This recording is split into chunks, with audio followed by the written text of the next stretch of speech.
We're there. I wait for Parliament to start. Yes? Let me go over here, so come. I have to go live over here, so too. Yes, BOLO V&R, yes. Live on all platforms today for that one, yeah. Trust me. Miss Natalie Nitagav, you know much problem we have in a local government. I want fire this in a evening, ladies and gentlemen. It's another fire that is gonna be blazing in the evening, you know. Yeah, man. When Joe Bryan said, the Labour Party shall know no peace. Joe Bryan never tell a lie. Anyway, let me see if we can find that Public Accounts Committee, ladies and gentlemen. What happened here, sir? Resume. Wanna like and share up the video for me? Let me see if we can find a Public Accounts Committee meeting there. Yeah. Yeah. Economic and Production Committee. What is this? Sitting at the House.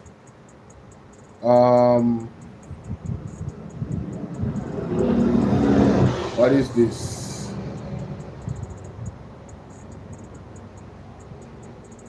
Ethics Committee. I know so long ago. I know 4 weeks ago. Public Accounts Committee. This was 4 weeks ago. Let me see.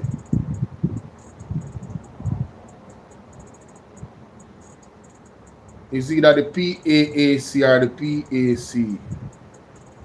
But I'm gonna find it. All I want to do is see man face, you know. Oh, this have to do with that. Have to do with that have to do with that. Now have nothing to do with the road works. That have to do with the what you call it. Let me see. Constitutional sitting at the House. Economic sitting at the House. Senator oversight. Labour, post cabinet, public administration. Oh, I think maybe it's not 2 weeks ago. All right. See if I. Oh, this are the lady. This are the lady. The lady from the Ministry of Labour. That the one there, the Ministry of Labour. Alright, so Public Administration Committee, 13 days. So this would be the next day. Let's see if I hit this.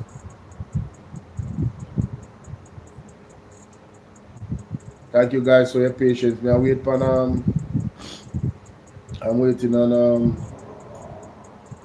Parliament to start now. I already have it queued up, you know, so as soon as it starts, you will hear it. I will hear it, but it hasn't started as yet. You know they're usually late, right? Yes. Alright, let me see.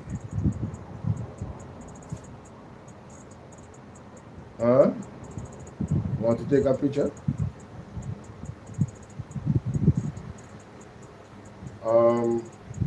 Yeah, I think I should go on that side. What happened to my live stream? What them people I deal with? Live a while ago and my phone was cut off. What is? What going on my YouTube? They don't ramp with me, you know? What on up, mommy? No, my phone keep cutting off, man. It's the third time. Okay. No, video depend. Video depend. 1 second, ladies and gentlemen. I take some glamour shot here. Glamour shot. All this. Oh, you want more? No, man. Okay. Thank you. Something is off. Something is off. My YouTube keeps cutting off on this phone. Something is definitely off, ladies and gentlemen. But I found it very interesting that 2 MPs or senators or whatever they want to name from the Jamaica Labour Party was attacking the roads and how the roads were. I'm like, what this go? They don't realize that they are the ones in government. You understand? But the attack was very strategic. It was a strategic attack. Let's see. Oh, YouTube want update. That's why the phone are going. So come here, say I want to this phone here. I go update it fast and go back. Ryan, what's up, Ryan? Salute to you, broski. Alright, back to this now.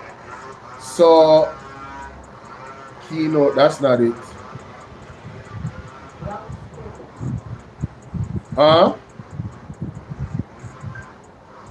Public account, I'm saying June 2nd. This must be it. June 2nd, that's not it.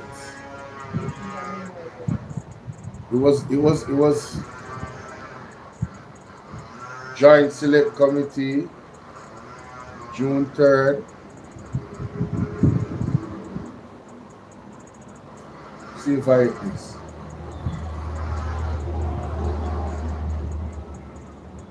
I'm gonna try the YouTube now and see if it'll work.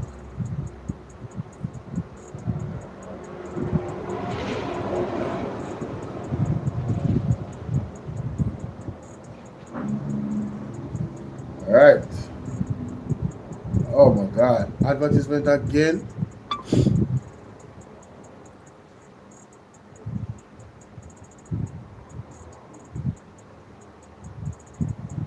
Oh, this was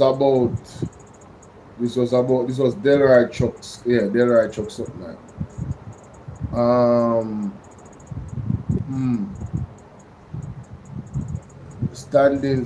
Standing order committee, bridge. That's so far back. It was that far back? It was like a month ago? Oh, so after that the meeting there, them start them vibes. But the roads, them and them something there. I believe what they did, they wanted to shift blame from the government, and that is why the two representatives of the Jamaica Labour Party, Terry Long and Siv Wright, both of them, ladies and gentlemen, came out complaining about their roads. All of a sudden, after that, the meeting there, when they got exposed that, you know, the Spark program was just a grand way of pretty much. Oh, it start now. Okay, wonderful. It start now, ladies and gentlemen. It not starting, but it start. It start. Alright. Time for less of me and more of the parliament. Alright. Yes, it start, man. See it there? Them now do so bad to them. Take myself off my screen, take off my camera, and mute myself. Phone time now. Together of the hearts of all persons and estates within the same, in true Christian love and charity, one towards another, through Jesus Christ our Lord. Amen.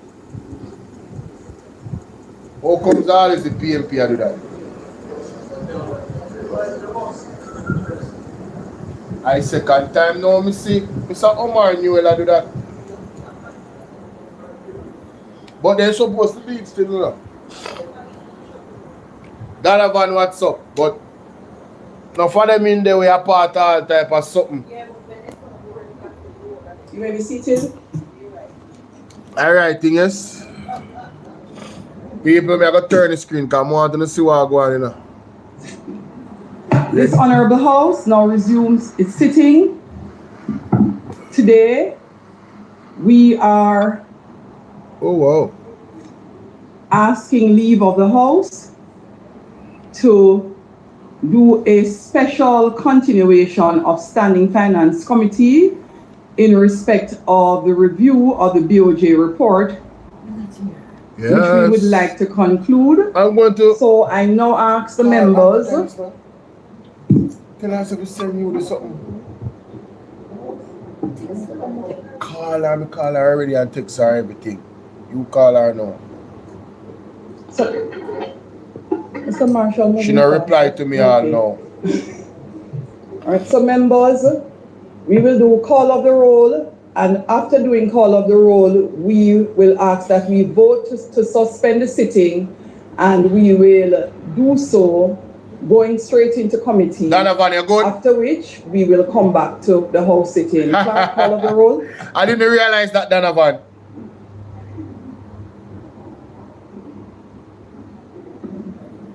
I hope them not delay mama thing, you know. Mr. Green, Dr. Holness, Dr. Charles. Dr. Holness missing? Williams. How would the blouse and skirt are going with Andrew?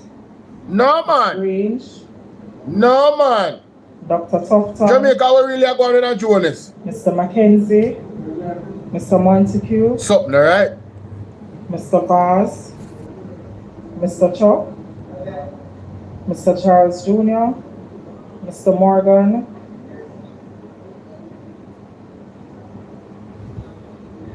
Ambassador Marks, Mr. Samuda, I want him Dr. there. Wheatley, I want Samuda there. Come to the front of the class, Samuda. Mr. Terrelong, Mr. Witter,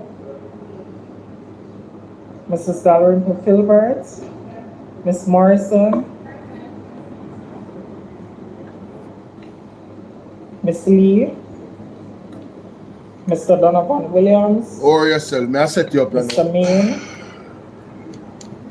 Miss Crawford, Mr. Delroy Williams, Rhoda, present. Hamilton, Mr. Seabright, Mr. Azan, Mr. Brown, Poor Rhoda Crawford. All she. Dr. Brownberg, Your name does not Mr. appear, Bangaram. Buchanan, Mr. Can't come Bunting, Miss Burchell, Dr. Campbell, Mr. Cousins, Mr. Crawford, Miss Daly, Dr. Dawes, Mr. Golding, Mr. Gordon, Mr. Hales, Mr. Hines, Mr. Hilton, Mr. Jackson, Miss Jess, Mrs. Malahoo Fort, Mrs. Miller You're nasty Bennett, chief, you know. Mr. Morris, She a go through trauma right now. Mrs. Nita Garvey, Mr. Newell, She a go Mr. through tough Caldwell, times. Mr. Phillips, I want sleep you and Mr. Phillips. I want go on. Miss Perkins, Careful. Mr. Robertson, Mr. Robinson, Dr. Russell,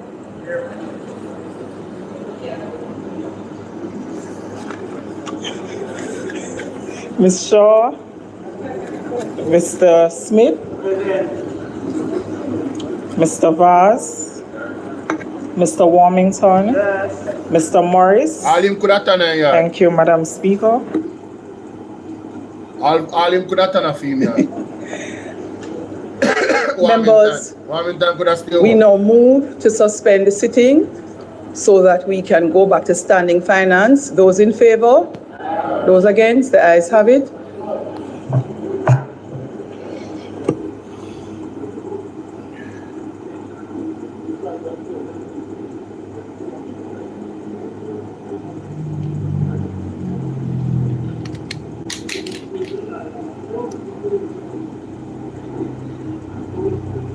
I come in my side, I come in. I set up the stand here, so you can see what I want.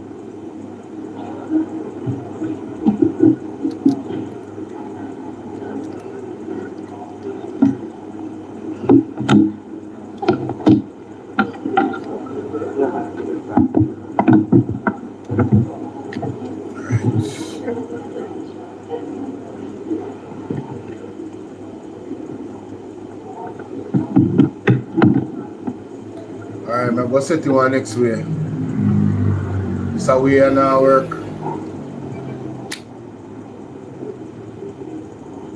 So we are now work at all.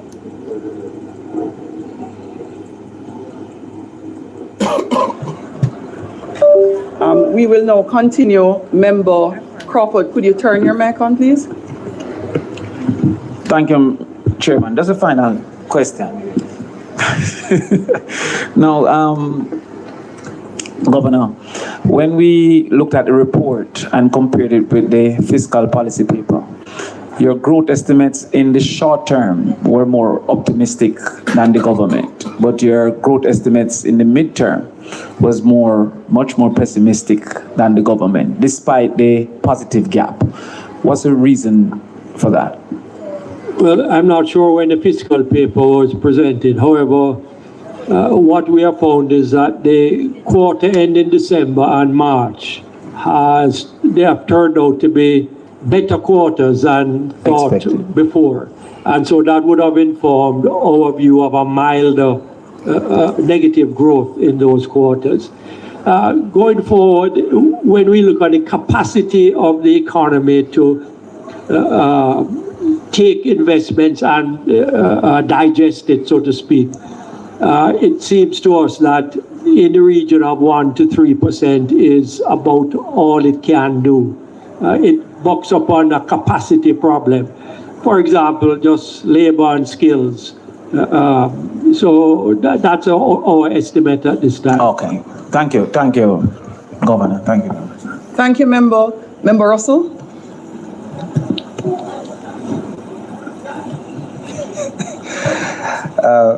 Governor, I too join in wishing you well with the next chapter. And as was expressed earlier, we appreciate the service you've provided. Let me start with the issue of rural inflation, which is not covered in the document, the policy brief. But I wonder if you have any information on what inflation looks like in rural areas as compared to urban, given that a lot of the drivers of inflation are those which rural folks would spend a lot of their resources on, transportation, electricity, etc. Yeah, so statin does produce inflation according to regions. So there's the overall Jamaica, and then there's the Kingston metropolitan area, the other urban towns, and the rural. Typically, we find that rural inflation is typically a little bit higher than what you'd find in other urban or overall KMA, and that just reflects the swings predominantly in agricultural prices, for example. It reflects transportation costs being higher for energy and so forth. So it's typically a little bit higher. So the natural follow-up to that is there policy recommendations which are made to reduce the effect of inflation on rural areas, given the point you just made? Well, the challenge is that the tools that the central bank has at its disposal, it's really a blanket tool. It cannot target specific regions or specific sectors. So to deal with that problem, you're more looking at what we call structural policies. So this now relates to more government policy rather than monetary policy. All right, thank you. The second one, while in your term as governor, you'd have seen quite a few shocks. Beryl, Melissa, probably the most notable. I just wondered, given the new realities in which we live with climate change, if the bank, what is the bank learning, and how should Jamaica be adopting its monetary and fiscal policy in light of the new realities in which we live? Yes, we are very sensitive to the climate change issue, and we have begun the process of consultation with the deposit-taking institution, the lending institutions, to formulate policies that recognize that the impact of climate change can be quite negative on credit. So, for example, if you're going to lend to a homeowner who is near to the sea, you need to understand that it's a different risk to lending to someone elsewhere. So I'm just simplifying it with that to say that we are sensitive to the need to be more careful about how credit is distributed given climate change. All right, just one last one to wrap up. The projected 1 to 2% growth growth outlook in the medium term, that is quite low, and probably will not give us the change that we need, all right, in terms of the transformation that we're seeking in communities. I wonder if you have any thoughts on the main constraints to higher growth in the economy. I have a personal opinion. I think that our labor productivity is too low. We have virtually full employment, but at the same time, we have 1 or 2% growth. So that implies that the additional employment is not producing a value added for GDP that is significantly above the 1 to 2%. And so what we do need to do in the long run, medium term, is have a workforce that is more productive. And that means a workforce that is more educated, more skilled, to be able to do more high valued jobs than they are now doing at the margin. And no doubt there are other structural issues, but I would say fundamentally that is a problem. And when you look at Jamaican workforce compared to other equivalent workforces of small countries that have a higher GDP growth rate than us, you'll see that their productivity is higher.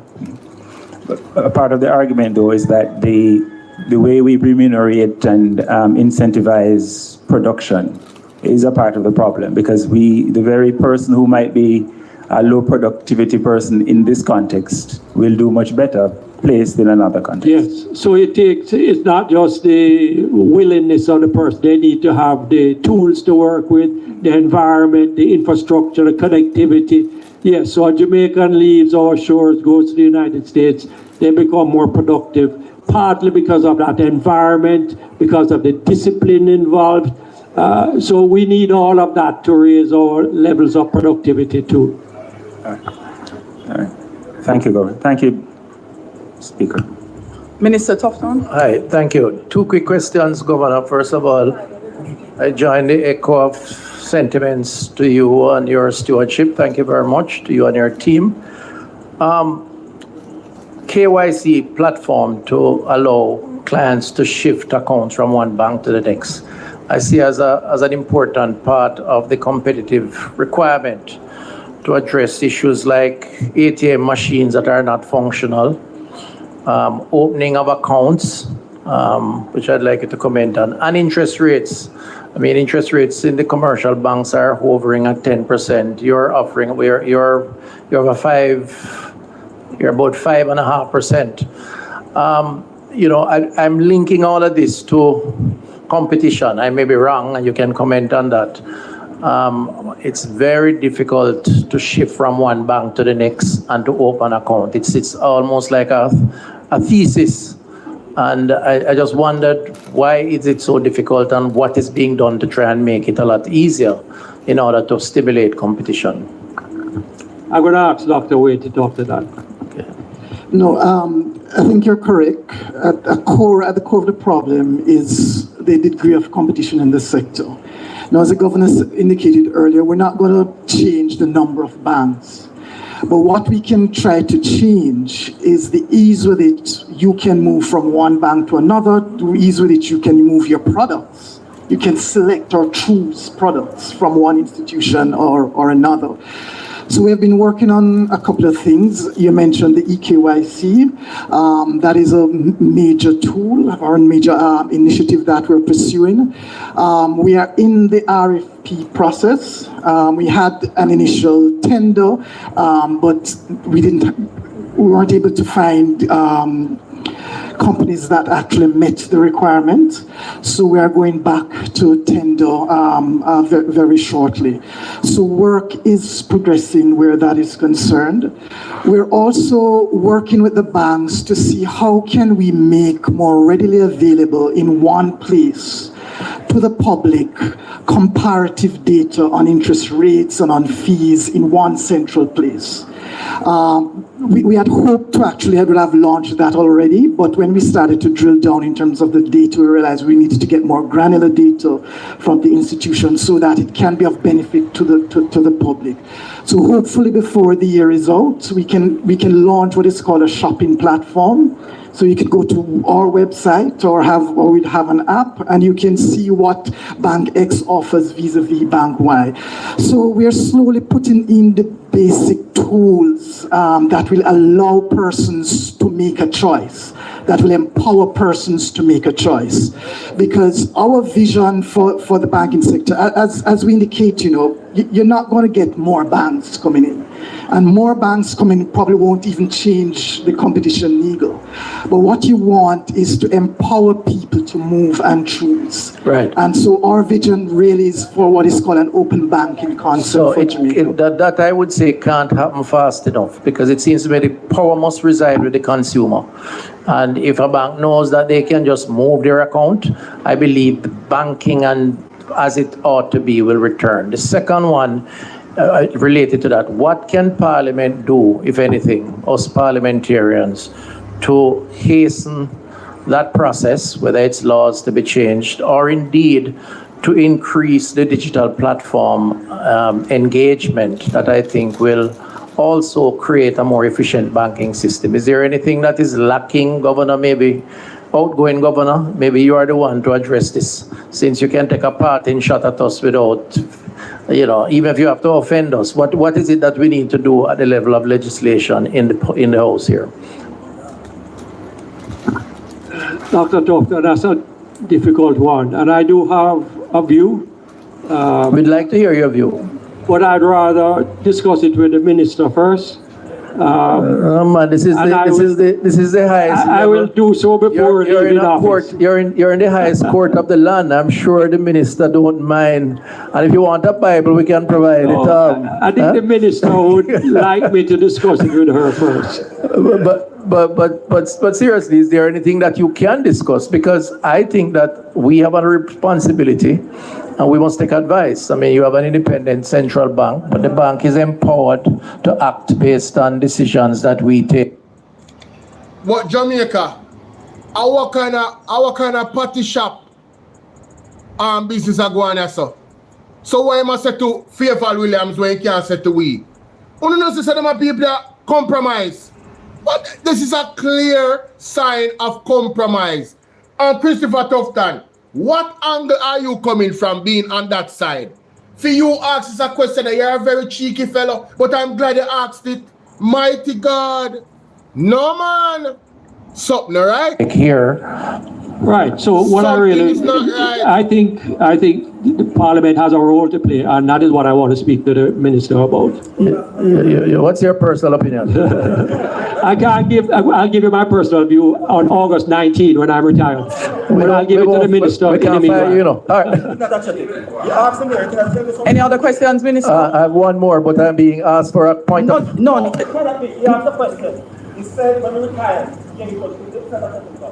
Pardon me? That is totally acceptable. He is being asked for a personal response he cannot give now because he operates in the capacity as governor and governor alone at this stage. Moving on. Minister Tufton, last question, please. Should I go on? Yes. Okay, so Governor, I see you. Oh, yeah, though. What if you had dashing from people so without warning? Listen, look for... One final question. Energy cost. So if electricity cost in Jamaica is probably twice as high as probably the average comparable country around the world, and it has a real impact on consumers. With everything that's happening with the war and so on, I mean, has the bank done any analysis on the implications of inflation-driven or related cost around energy and by extension to the final consumer to provide any guidance at all? Is there any sort of involvement with the Planning Institute? Has there been any analysis done? Yes, we know all the components that contribute to inflation, and energy is a major one. Agricultural food prices would be another major one. So we do have a very good idea about that, and our inflation outlook is based on what we expect that energy prices to be like globally, which is impacted now by the Middle East. So we're not very optimistic for the short term about energy prices. The way in which we try to combat inflation, and particularly imported inflation, is through the exchange rate. by trying to keep that as stable as possible. And earlier in our comments, I mentioned that on a year-over-year basis, the exchange rate has appreciated, not depreciated. And that helps a lot in keeping imported inflation low. All right, thank you. Thank you, Madam Chair. Thanks, Minister. Minister Green. Thank you, Madam Chair. 2 questions and probably 1 comment. And thank you, Governor, for your leadership. I think the bank is in a very strong position, and that is as a result of you and the team. I'm happy to hear that the Twin Peaks model, that is almost ready to come to Cabinet. My hope is that you'll be able to get it before Cabinet, before you leave. I think that is a critical part of not just the legacy, but what is needed, especially in relation to the customer service aspects of our banks. So my first question is about the ATMs. All right, you had put in a system of monitoring for ATMs. I'm wondering how that is doing. Are the banks living up to the standards in relation to the ATMs? And if they are not, what is the bank doing about it? Can the bank do anything about it? That is the first part. And the second part is in relation to hurricane-ravaged areas where ATMs have been destroyed. Are the banks under any obligations to put back in those ATMs? And this is very important because some of the banks left the spaces with physical locations prior to the hurricane and said that the replacement were these ATMs. Now that the ATMs have been destroyed, the people are without service. So that is the first question. Yes, luckily for me, I brought along Dr. Lewis, who is the expert on the ATM business. Thank you very much, Governor. So I would say that Hurricane Melissa had a significantly negative impact on the ABM infrastructure, which the banking sector is just about recovering from now. In the immediate aftermath of the hurricane, about 50% of the stock was offline. As at March, we have about 90 to 95% of all ABMs back. However, there are some parishes, as you point out, where they have not been able to replace ABMs that were destroyed as a result of the passage of the hurricane. So the question as to whether or not we can compel them to put back infrastructure in those areas, I would say there's nothing in our powers to compel them. Our discussions with them, though, don't suggest that they do not have intention so to do. We haven't received any notification or advisory that they have no intention. However, there are sometimes delays in procurement. As you know, it takes time to import, install, and the infrastructure in terms of electricity, data have to be in place before even the physical machine has any chance of operating. The second question is whether or not we have a ability to penalize DTIs who do not meet the service level standard. The answer is no. Currently, the framework is one that is focused on safety and soundness. So a DTI will have to have a very large proportion of its ABM facility non-operational before we can really use safety and soundness as a basis for sanctioning. But as the governor would have pointed out, under the Twin Peaks framework, the idea is that there would be a competent authority whose mandate would be solely focused on both that issue, complaints handling, redress, and also in terms of market conduct, which is just how you go about providing your service. And that in that framework, it is envisaged that where there is non-compliance, because the primary statute has that as its focus, then there's a basis for sanctioning, levying either more than likely financial sanctions rather than imprisonment, which is a sanction under the prudential side for safety and soundness. The second question, although Mr. Lewis, you never told me if they were meeting the standards. So let's break down the standard into the three measurable, quantitative, and then the qualitative. In relation to the quantitative measures, each DTI is required to have 90% or more of its ABM fleet operation at any given time. They are meeting that standard. as at March. It had fallen, and they're now back up to between 90 and 95%. And that is true broadly across their ABM network. It is not necessarily true by parish, because you may have a parish where you have 2 or 3 ABMs, and those ABMs are not operational. The standard is your total fleet of ABMs.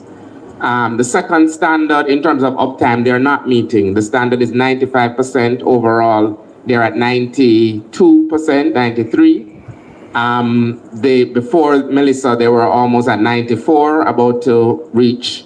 And then, of course, they had the setback, so they're building that back. And in relation to the time it takes them to put the machine back into service, there have been significant improvements. In rural Jamaica, their time to fix the machines has fallen to the 3 hours, but they are not making that standard in relation to the Kingston and metropolitan area, in which case they are not making the 1 hour benchmark. So the results have been mixed and negatively impacted by both Beryl and then Melissa. Thank you. So the second question and the final question. So, Governor, clearly your primary focus is on price and financial system stability. Carmen, what's up? But the Act also speaks to ensuring that that is done in keeping with the government's growth and employment targets. The question is, sometimes there's a feeling that there's an over-reliance on raising the interest rates, and that stifles growth and the ability to invest. Now that the direction is to more rapidly grow the country, especially in light of Hurricane Melissa, the question is, are there other policy prescriptions that can be utilized to maintain the stability while driving the growth agenda? Yes, we have the specialized mandate of price and financial sector stability. It's like we're on a football team, and let us say that we're the defense. We're expected to stay in a particular place and play a particular role. However, if the opportunity arises for us to move forward and score a goal, we will. So I think you can look at the Bank of Jamaica in that way. We're the policemen of inflation and financial stability. If we have an opportunity to lower rates because we think inflation is going to be low and expectations are going to be low, we will. And if we have an opportunity to encourage growth in any other way, we will. But our primary mandate is inflation, guarding inflation from being excessive, because inflation hits the poor more than anything else. So that's how we view the trade-off between growth and inflation. Member Terrelon. Thank you so much, Madam Speaker. Again, Governor, to you and the team at BOJ, again, just to thank you for the work that you have done, certainly in terms of steering Jamaica through the COVID years and, of course, Hurricane Beryl and Hurricane Melissa. That has been mentioned, but notably, the work that the BOJ did in coordination, of course, with our team at the Ministry of Foreign Affairs and Foreign Trade and other ministries as well, in getting Jamaica removed from the FATF, that notorious grey list. Now that we have been removed, what is that urgent push going forward now by the bank in terms of new policy mechanisms or dealings with international banks in terms of to remove the question of blocked funds and delayed transactions? That's an issue that has been raised even recently in this House as it relates to everyday transactions, and when you're talking about use of technology and removing funds, same-day transactions, we still have that sort of banking regime where we do not see same-day transactions, meaning same-day transactions. We don't have the sort of 24-hour system. So my thinking is, with Jamaica now being removed from that FATF list, Can we see a greater push now towards correspondent banks across the world, etc.? In addition to, obviously, it's now easier for us now to access international funding at cheaper rates as well, not just at the commercial sector, but also at the individual sector as well. Yes, thank you for that question. The fight to stay off of the grey list continues. And as the minister knows, we have a reckoning coming in September shortly. So it's a constant battle. The standards get higher and higher. And for better or for worse, Jamaica has done so well in the past in this respect that they have very high expectations of when we do our next test, which is in September. So that is a challenge we face. To have 24-hour RTGS is an objective that is very worthwhile for the bank to pursue. And I feel assured that that is an objective that we are going to pursue, because it's not adequate, it's not good enough to be able to do a transaction and it not go through almost instantaneously. So we are working on that end. The number of correspondent banks certainly would look more favorably on Jamaica, having been taken off of the grey list. So I think that in the future we'll find that that array of banks will grow. Wrapping up will be our Minister of Finance and the Public Service, Minister Williams. Thank you. Thank you, Madam Chair.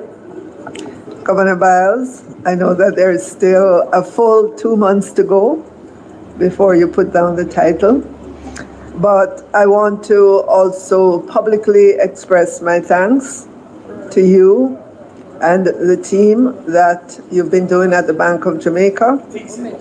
To you for the work at the helm of the Bank of Jamaica, an institution that was established many decades ago, back in the early 1960s, and has become a well-respected institution, not just in Jamaica, but across the region.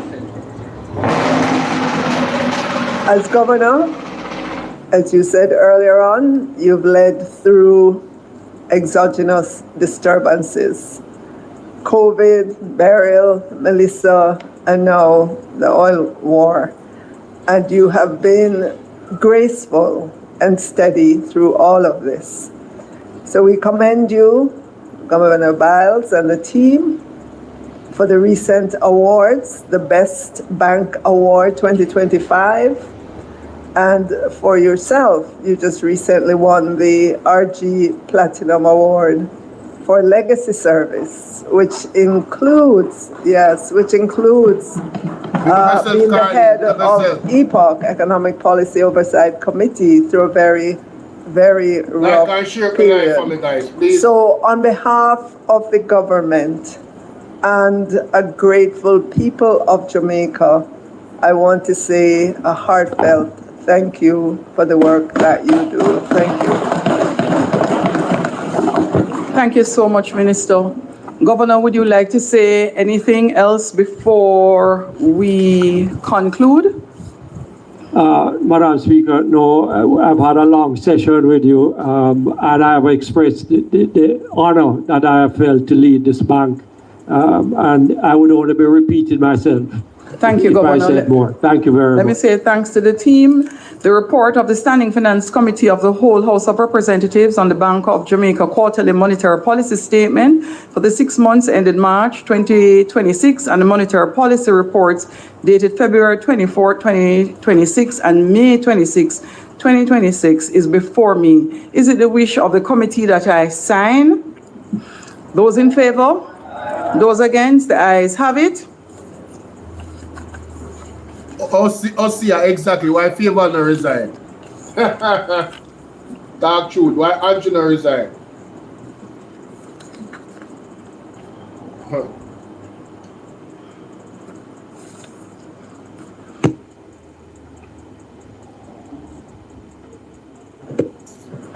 The committee now stands adjourned. Thank you again to the team from BOJ.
As indicated earlier in our most unusual sitting,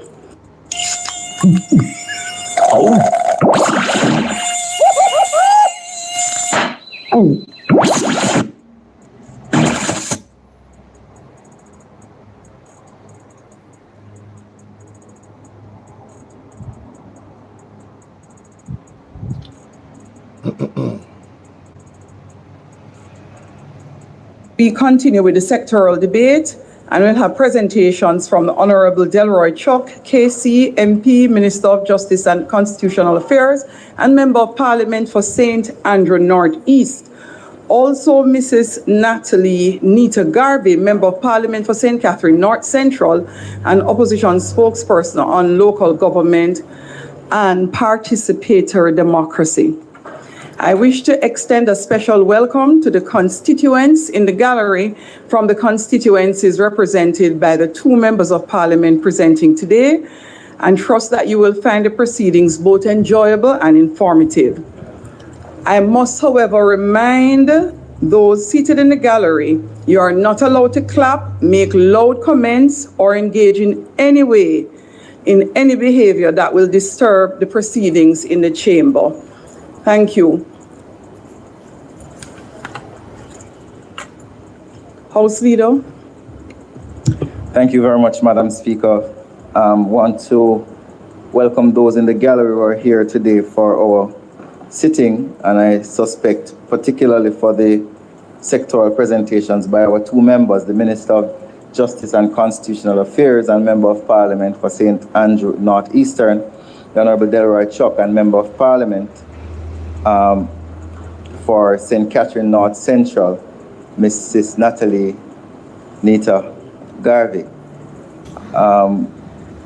Madam Speaker, at this time, as is customary, I ask for you to suspend the agenda items to allow for the sectoral presentation to be at the front of the Thank you, House Leader.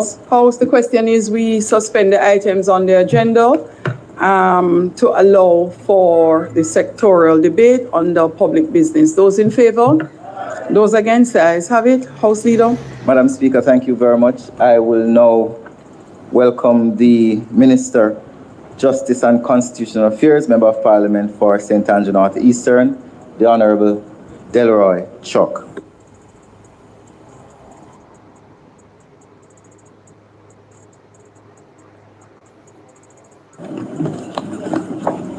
Madam Speaker, I ask permission to speak from a seat other than my home. Permission granted, Minister. Madam Speaker, I rise this afternoon with a deep sense of satisfaction, mixed with a tinge of humility, on what is my 11th consecutive year of sectoral presentation. Yes.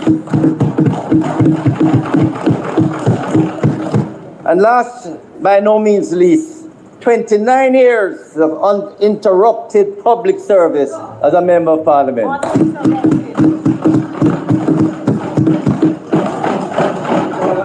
Madam Speaker, this is no easy feat, and I express immense gratitude to my constituents of the great constituency of St. Andrew North Eastern for placing confidence in the continuous efforts towards a safe and peaceful constituency. Madam Speaker, thanks to the Prime Minister, Dr. the Most Honorable Andrew Holness, for his trust and confidence in my stewardship, my fellow cabinet ministers, and to all the members of Parliament for their support in ensuring a collective approach towards building a stronger justice system. During the past year, Madam Speaker, the ongoing efforts to further improve the justice system have been a major challenge and were made extremely more difficult as a result of the onslaught of Hurricane Melissa, which wreaked havoc on the court infrastructure and other justice facilities.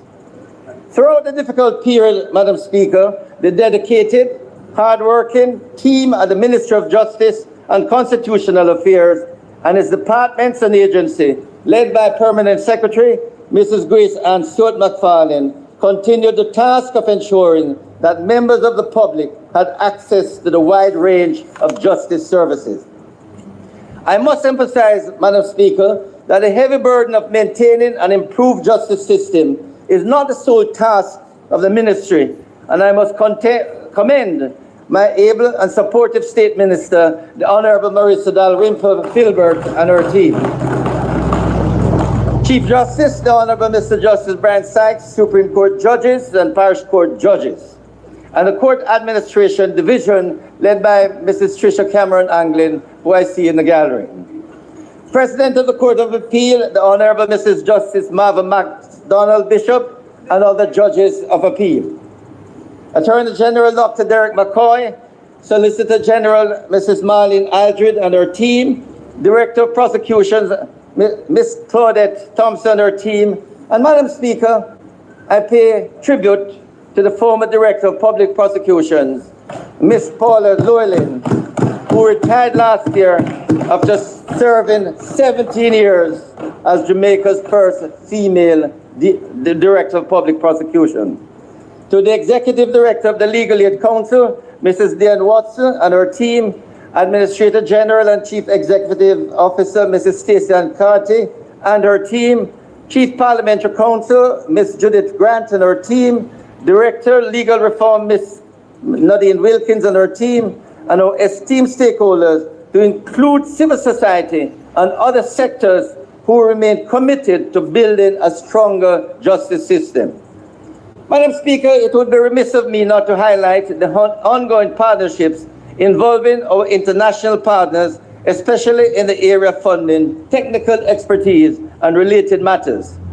The support from the following international partners is immeasurable: Global Affairs Canada, the United Nations Development Programme, the United Nations Children Fund, the UK Foreign, Commonwealth and Development Office, the Government of Rwanda and the Rwanda Cooperative Initiative Limited, International Narcotics and Law Enforcement Section in the United States Embassy, the European Union Delegation to Jamaica.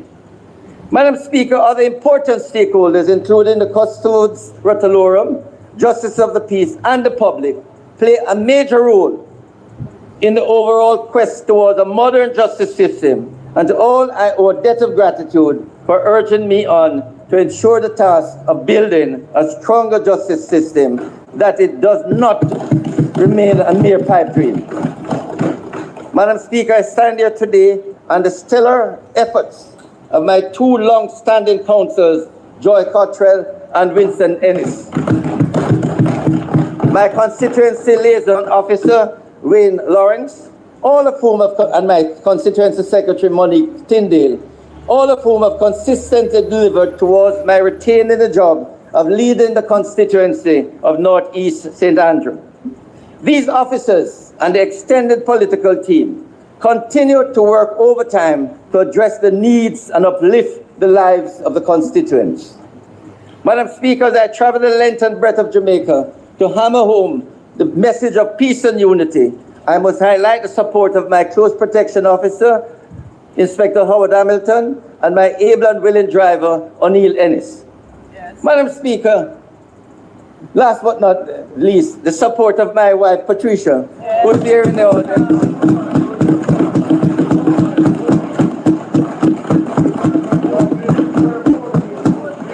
I mean, 48 years and continuing.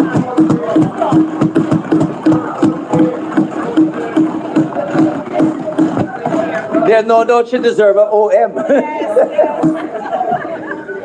And my 4 daughters and 6 grandchildren, their support cannot be underestimated. Thanks for my wife for being here today. Madam Speaker, it is an open secret that Hurricane Melissa left a trail of destruction on our court facilities in the West, namely Trelawney, St. Anne, Westmoreland, and St. Elizabeth. And picking up the pieces has not been easy. Funding the repairs and identifying appropriate locations continue to be a challenge. Yeah. With the requisite input, however, we are now embarking on a major program of resilience to... It continues to be a challenge after 7 months. I'm going to hurricane season. Uno is a failure, man. Uno is a Improve the failure. existing court infrastructure, the details of which I will share with this honourable House in short order. But Madam Speaker, on the road to a stronger justice system is not an easy one. For the nation to move forward, I press on all Jamaicans to make greater use of our social justice services, that is restorative justice, victim services, child diversion, mediation, as both and as they all are programs, they continue to reap rich rewards in dealing with domestic disputes, domestic conflicts, and other forms of abuses. I issue my annual and persistent call to my fellow MPs and all Jamaicans to help spread the word that help is but a phone call away. 1-888-JUSTICE, 1-888-587-8423 to engage a member of the ministry's team to identify and provide help in minimizing the numerous incidents of abuse and disputes that occur in our homes, in our neighborhoods, in our communities, in our parish, and across Jamaica. We need to reduce them. Yes. Madam Speaker, Jamaica's continued progress rests on the strength of our shared commitment and determined action. Together, we are forging a justice system that is stronger, more responsive, and uncompromising in its pursuit of accountability and the rule of law. Yes. As we look to the future, let us remain steadfast in our mission to build a society where justice prevails, opportunities are equitable, and every individual is afforded fairness, dignity, and protection under the law. Madam Speaker, the last fiscal year, the Ministry of Justice and Constitutional Affairs and the judiciary made significant progress, as we have been doing for the past 5, 8, and 10 years, and more. Our modernization and digitization efforts are advancing steadily, and our outreach programs have impacted thousands of Jamaicans. New policies and legislation were developed and implemented. These achievements took place despite the severe challenges brought by Hurricane Melissa and its devastating impact on the justice sector, on our stakeholders, and all Jamaicans. Madam Speaker, in pursuit of a stronger justice system, which is our sectoral theme this year, the former Ministry of Justice and the former Ministry of Legal and Constitutional Affairs merged to become the Ministry of Justice and Constitutional Affairs in September 2025. Our vision of a first-class justice system remains clear and focused. As we modernize our justice system and provide Jamaicans with greater efficiency, we continue to promote the rule of law, peace, harmony, and goodwill. Our justice system continues to grow in the delivery of justice and access to justice offered to Jamaicans. Once again, to all Jamaicans listening, I remind them, help is a phone call away. 1-888-JUSTICE, 1-888-587-8423 for any justice service. I wish, Madam Speaker, to emphasize, and you will soon get the booklet, where the appendices with all the data of the successes and plans will be laid out in greater detail. In fact, the appendices will be more than the presentation because the material is there and I have limited time. Madam Speaker, I wish to salute the Chief Justice, Mr. Justice Brian Sykes, and his hard-working team of judges and staff at the Court Administration Division for their efforts in assisting in building a stronger justice system. You should have shame on yourself. Over the last fiscal year, the ministry increased its island-wide focus on those locations in the You forgot to say Mr. Sykes is an unreliable partner. Your government, you're deaf. Indicated caused by Hurricane Melissa brought to many justice sector facilities, including the island's courthouses and justice centers, fortified the need for us, more than ever, to double our efforts to strengthen the justice system. Madam Speaker, many of these courthouses were built approximately 100 years ago, with some dating back more than 100 years. The truth, Madam Speaker, is that they have served their time. Virtually all the courthouses, 50 out of them, some of them sharing facilities with the parish council, Some of them on top of police stations or beside police stations. Yes. They have served their time. Yes. It is time for us to look forward. He needs some milk. Despite millions of dollars spent on improving works to the structures, courthouses in the West simply collapsed during the passage of Hurricane Melissa. For instance, the Falmouth Parish Court can no longer be used. And my post-Hurricane Melissa visit to Westmoreland Parish Court easily convinced our team that sadly we'll have to abandon that building to spend 300 or 500 million on an unsafe building. We have to move on. And I can tell the members from Westmoreland, help is on the way. Fully done. I know that we need facilities to be able for the courts, the Westmoreland cases to be dealt with. We're looking for accommodation, and we hope within the month of June we will find it, and in July we should be in facilities for the parish courts to conduct their cases, and not only at Whithorn.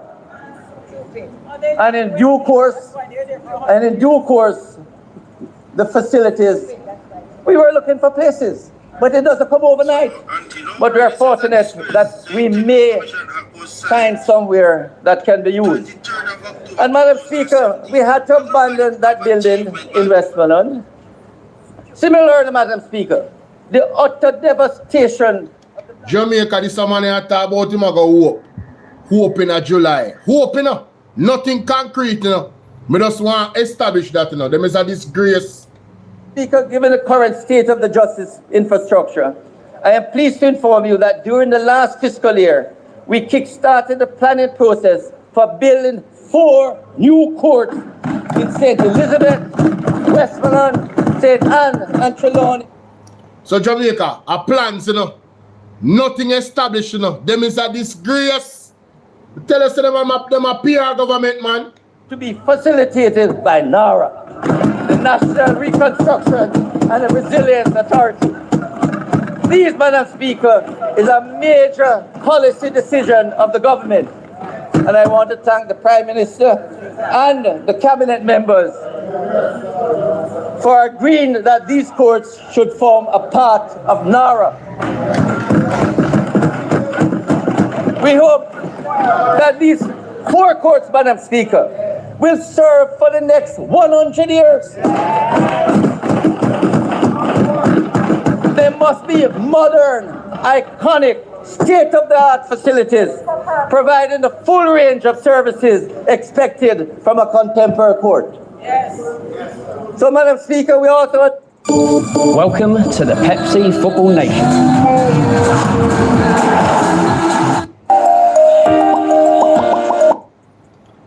Hey, them a people are real trickster, yeah, man. Anticipate that early in the next fiscal year, and I know the member from Eastern St. Thomas will be very happy to hear, the St. Thomas Parish Court will be operationalized as we strive to fulfill our mandate for a stronger justice system. Simultaneously, Madam Speaker, we are galvanizing public-private sector partnership to build new court infrastructure in Manchester, St. Catherine, and the Supreme Court. At the moment, Madam Speaker, the Clarendon and Linstead courts have been successfully upgraded, and locations are being explored in parishes such as St. James, while Hanover and Portland courts are to be upgraded to first-class standards. The many outstations in need of rehabilitation are a cause for concern and are being addressed, particularly those sharing space with the police stations. Madam Speaker, I want to express a great hope and expectation that over the next 2 to 3 years, I expect the country will have at least the start to build at least 8 new courts. 4 in Nara, 1 in St. Thomas, and maybe the PPP for Manchester, the Supreme Court, and St. Catherine. As we speak, Madam Speaker, work is underway to complete renovation and rehabilitation work at the Hanover Family Court, the Supreme Court, the Kingston and St. Andrew Traffic Court at Sabina Park, and the St. Elizabeth Parish Court in Santa Cruz. So member from Northeast St. Elizabeth, we're looking at the Santa Cruz Court. It's being fixed. Fine, we can delete the number. At the same time, Madam Speaker, we have work to do. when you get the pamphlet, you will see the amount of that's planned to really improve the facilities. Madam Speaker, we are now undergoing a major transformation that will see the Jamaican courts one of the best in the Western Hemisphere. The governments of Jamaica and Rwanda signed a bilateral agreement to implement the very impactful integrated electronic case management system, more commonly referred to as IECMS, Integrated Electronic Case Management System. In November 2022, we visited, the Chief Justice and myself and our teams visited Rwanda, and see, we're in the courts, no paper. What you had were laptops or smartphone, and everything was transmitted. So, Madam Speaker, we signed a contract in December 2025, and the Rwandans came, and they will be here again shortly. The program has started, and within 2 to 3 years, the courts will be totally transformed. Madam Speaker, I invite all Jamaicans to visualize a scenario within the next 2 to 3 years, when all our justice stakeholders will be electronically interconnected. In other words, when John Brown or Mary Jane is charged with a crime, there will be no more movement of paper from police stations to the court. No movement of paper will take place from the forensic lab, the ODPP, the parish court, the Supreme Court, or to the Court of Appeal. Everything moved electronically. Files related to matters in the parish court would seamlessly reach the circuit court. Criminal records will also be integrated as we benefit from the transformational time management and cost-sharing results of digitizing our courts, which is part, Madam Speaker, of our commitment to a stronger justice system. Madam Speaker, the IECMS, Integrated Electronic Case Management System digitization model, pioneered by the government of Rwanda, will bolster Jamaica's justice reform efforts and eliminate the outdated paper-based case management system now being used in our Jamaican court. It is anticipated, Madam Speaker, that paper will no longer be a part of our court system, and eventually paper will be eliminated from all courts. Madam Speaker, if anyone should ever visit the courthouses in the parishes, you have room full of paper. In most of the parish courts, all the paper would fill the parliament. We want to get rid of those, digitize them, free up space that people can utilize. Free up the space, free up the space. Madam Speaker, the IECMS, with time running, will definitely be a transformation in our court system. So, Madam Speaker, this will mark a new era for court system, since all stakeholders must now embrace modern technology and abandon our outdated paper-based systems. The aim is to make the use of technology in our Jamaican courts a leading model of excellence in the region. I strongly urge all of the persons, including those inside here, who use the court system, go there with your laptop, go there with a smartphone. Don't bother go there with dockets and files and your bag, your briefcase with everything. Go there with your laptop. Start the process. Madam Speaker, the courts have done extremely well and continue to do extremely well. If you look at the appendix 1 in the booklet you have, you will see how well they have done, reducing backlog in the parish courts and improving the service in the Court of Appeal and the Supreme Court. The Court Administration Division, we're working very closely with. They were damaged by Hurricane Beryl, but they are now back at their office, and there have been almost 600 new upgraded posts have been approved for them. So, Madam Speaker, a fair amount is being done in the courts. Yes. Over the past 10 years, Madam Speaker, we have spent an average of almost $1 billion per year. No other administration,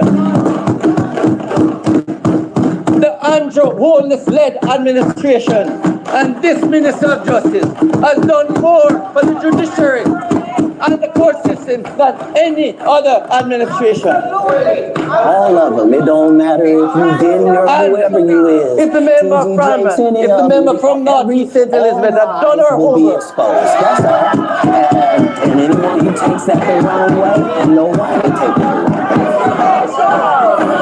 She will see. She will see. We have improved the Court of Appeal from 7 judges to 13. 28 judges, Supreme Court judges to 42. Stop lying! About 40 parish court judges to about 70. 2 or 3 masters in chamber to about 8. But more important, Madam Speaker, when we came here in 2016, he needs some milk. The court was collapsing. The judges, their newspaper reports of the judges planning to take the then government to court before them. Because, Madam Speaker, let me emphasize. Emotional damage. The judges were the poorest paid in the Caribbean.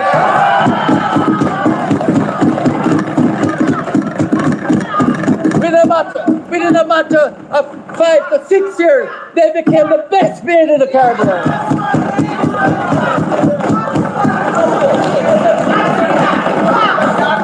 Madam Speaker, and their salary continued to improve. And I can say that in the last 10 years, the judge's salary have more than doubled.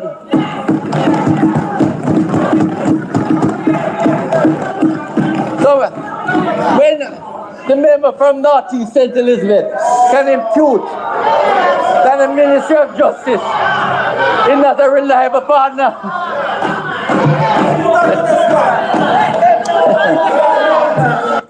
it bully me, the truth bully me, the justice say you're an unreliable partner.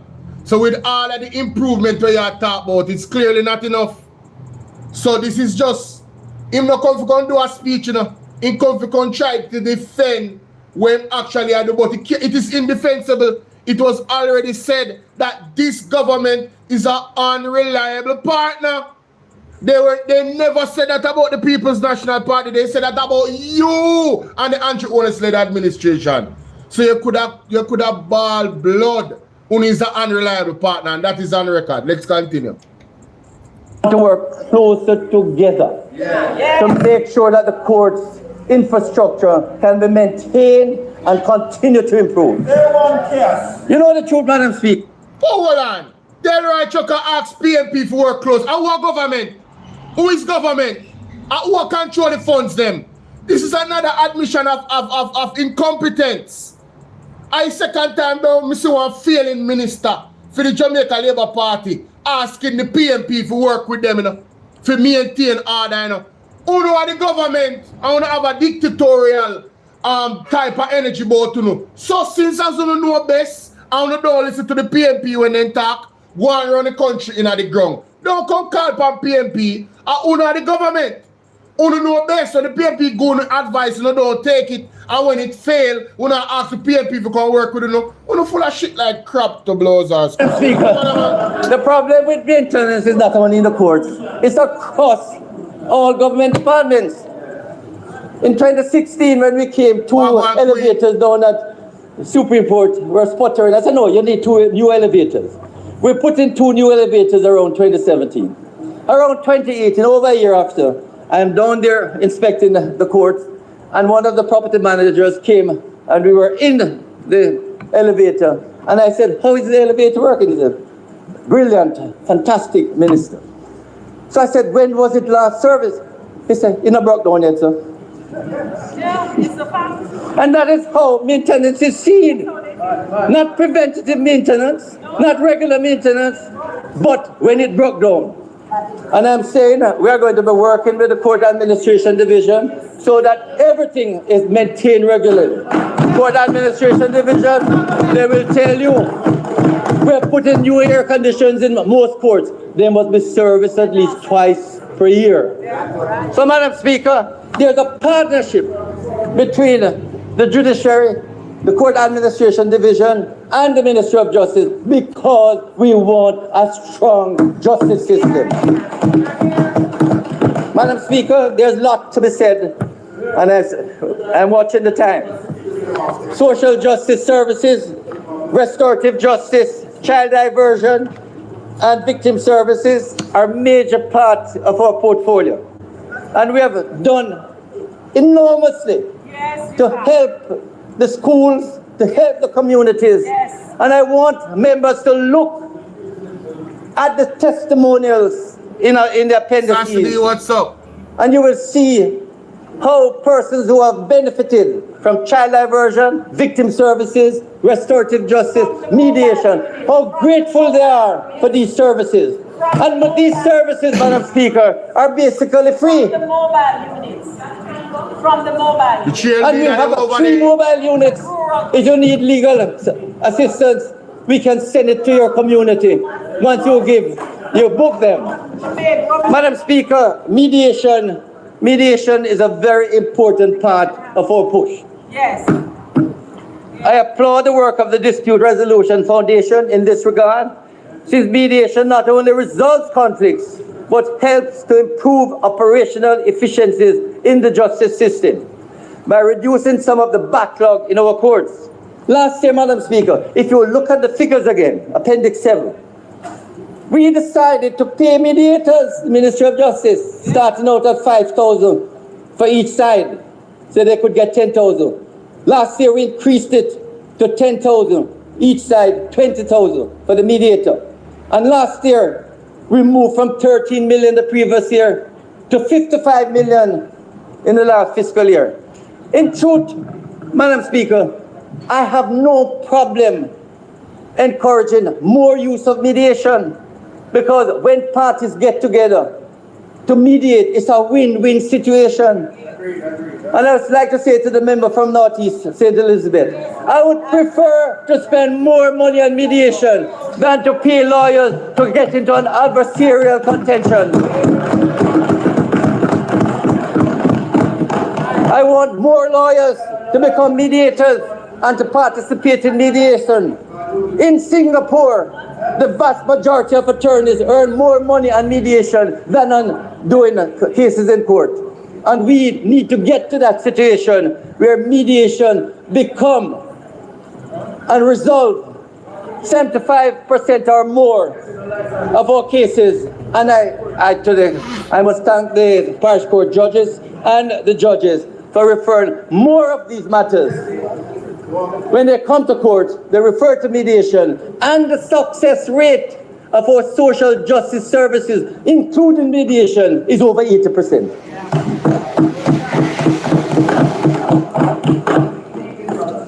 Madam Speaker, there's so much more to be said, but I can't go through all of it. Madam Speaker, I ask you... No, man, I can't stick there.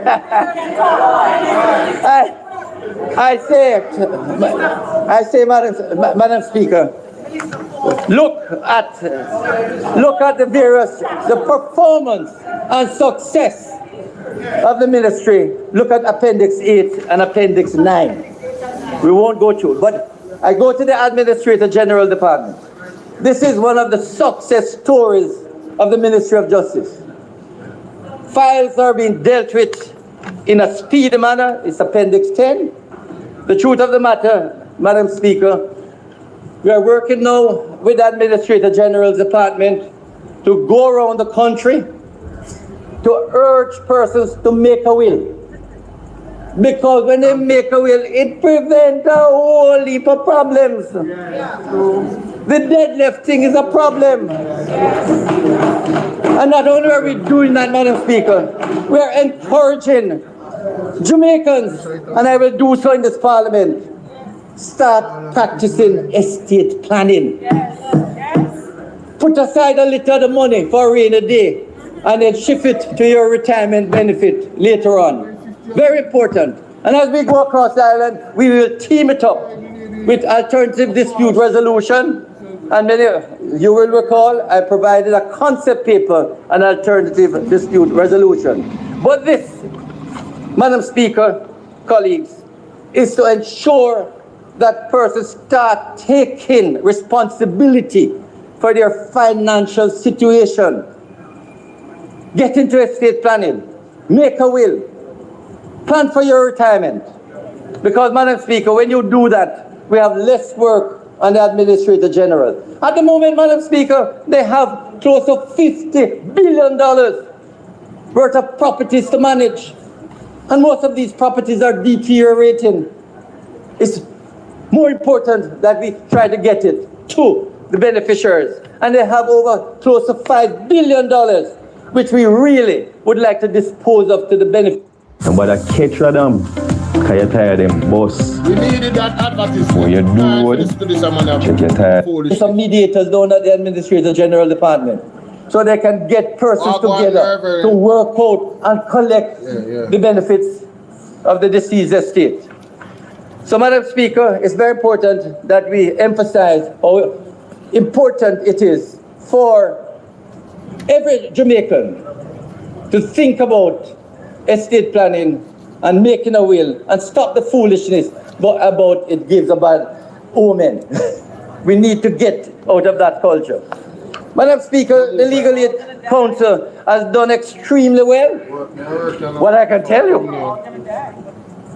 apart from judgment debt, you remember judgment debt? When we came to office, everybody was owed money. Nobody has heard for the last 5 years about anybody being owed, because for the last 5 years, we paid all the settled judgment debt. And it is the same, Madam Speaker, with legal aid.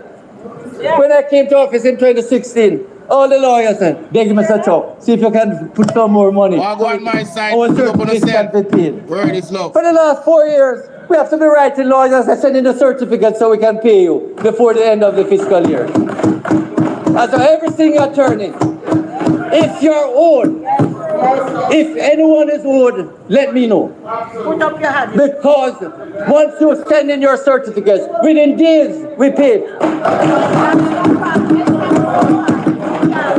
What is more, Madam Speaker, where we pay a flat sum, but if the matters continue longer than 2 weeks, we pay them an increased amount. And we pay them on a proportionate basis continuously.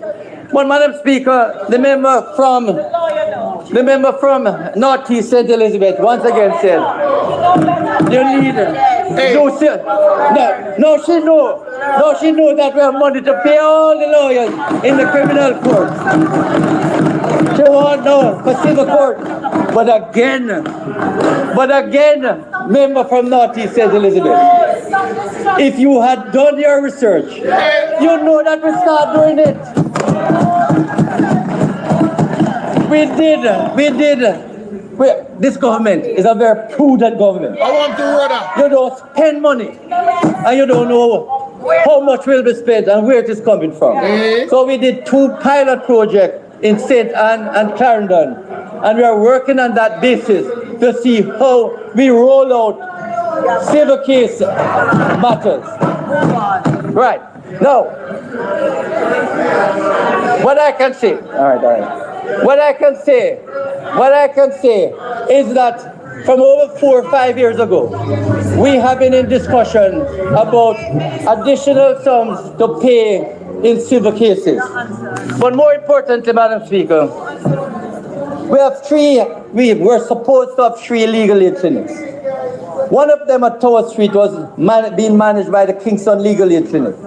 Unfortunately, it has been taken over by a private practitioner, and so legal aid service is not being provided there. We have been begging this private practitioner to give up the place so we can renovate it and provide civil legal aid cases, and we're hoping it will be done during the course of this year. Madam Speaker, the Office of the Director of Public Prosecution is indeed absolutely effective in building a stronger justice system based on the efficient way in which it is handling its portfolio and prosecuting serious crimes. In fact, I've been informed that the office has been invited to assess and assist other countries to share some of their successful swift action models in handling these crimes. These countries are among the 22 countries and jurisdictions on the Financial Action Task Force, the FATF. Madam Speaker, this country should be proud of the Office of the Director of Public Prosecution.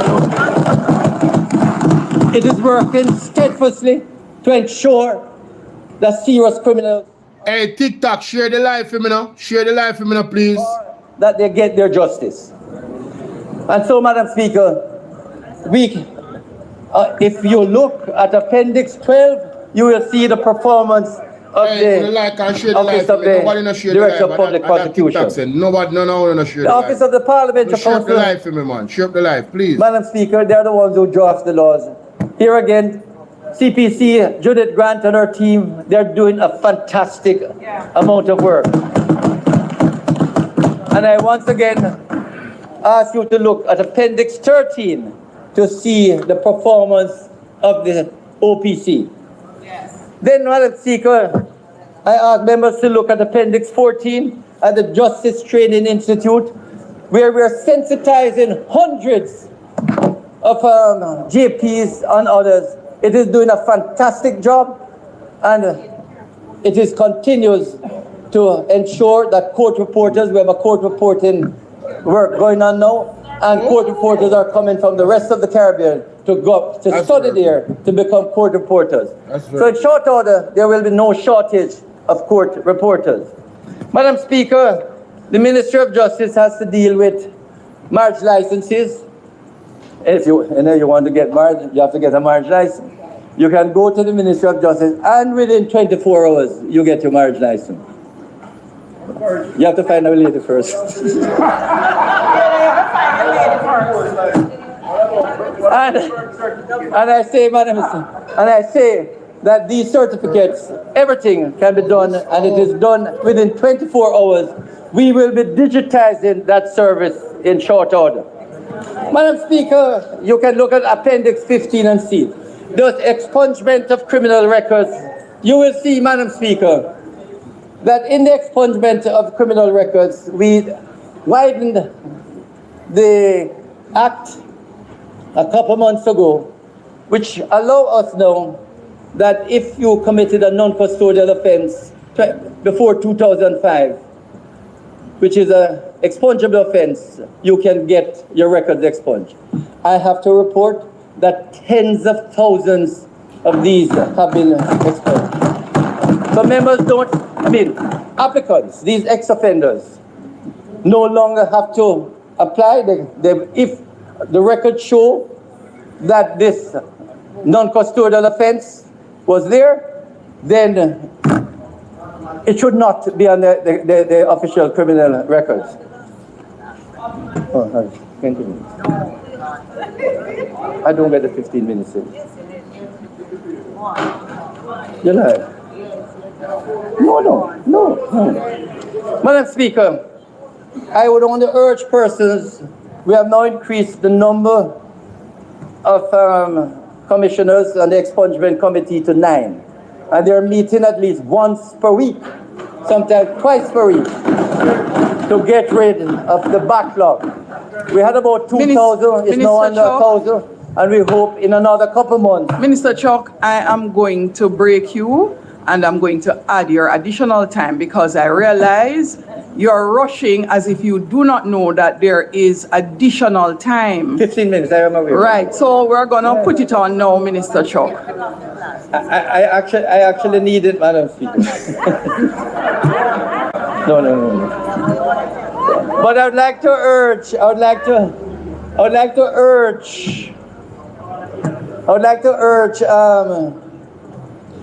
ex-offenders that don't wait until you're traveling. Don't wait until you need you apply for a new job. If you know you have committed an offense, you can apply and hopefully get the record expunged. Especially those who had drug offenses. You will recall, colleagues, that we remove the drug offenses from the third schedule. And also, if your sentence was more than 5 years, but less than 10 years, you're now eligible for those expungible offenses.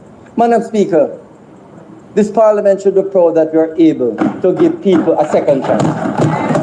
And Madam Speaker, I am sure many of you who have spoken to me and will be able to help you, the members are so thankful for getting a second chance. And that is very important for our people. Madam Speaker, I come to Justices of the Peace Services. And last week, Madam Speaker, when the member from North East said that why, just to give me, he now stop call just to me. When Zulika just to me, brother. Mighty God. Fire Muma. I was trying, Madam Speaker. Fire Muma. I got up to prevent her from misinforming the Parliament. No, she did not misinform the When Parliament. she got up and said, JP should have paid that stipend. That's what you do your research. We have been doing it for the last 3 years.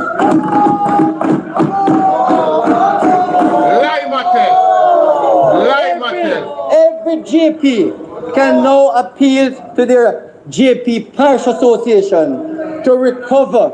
Can I ask? So, to ask for recovery. 1 second. They are not being paid. That's not the same thing. That's not the same thing. That is not the same thing. They are... Jamaica, that's not the same thing. They can ask for recovery. They are not being paid. The argument that Zulika just was making is that they should be paid. Not that they should recover any money what they spend. They should be paid. That's a different argument. Zulika just not come tell me like for nobody. So that JPs who serve in the Lead Magistrates Court, Minister Chuck, JPs who work with the police, who have to sit, Member Cuthbert Finn, could you get Minister Chuck's attention? Who have to serve, who have to the police station. Minister Chuck, could you be so kind as to take your seat? Him have hearing problem. Minister Chuck, members on the opposition benches, I would like to hear the minister's presentation. No, I am very serious about it. Yo, me say, Jamaica, me a wait for now if you talk a long time, cause last time when I talk, yesterday, she drape up a PMP. When you say PMP, then quiet and I listen to them. And you have Rhoda Crawford over there, Kerencia, and the next one, what's your name? Anna Cuthbert. Or the other one name, 3 of them over there. Rhoda Crawford, Kerencia, and the woman from up at Brownstown, the brown one. The 3 of them over there make up be nice in the parliament around the man Mike. And the man, me know say speaker when I go talk about it. But she take long still. She take long. Because of them over there make up be nice. You see how the PMP then quiet. Quiet like a lamb. Me a wait for her to talk about it. She take long. And I rode a Crawford over there make up the most nice.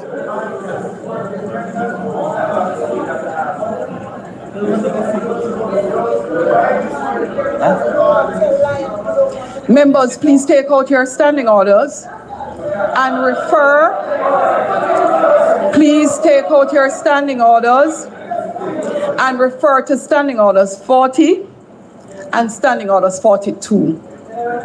Separate and apart from persons asking for intervention, the level of noise is such that I cannot hear the member present at all, which is a requirement of the House rules.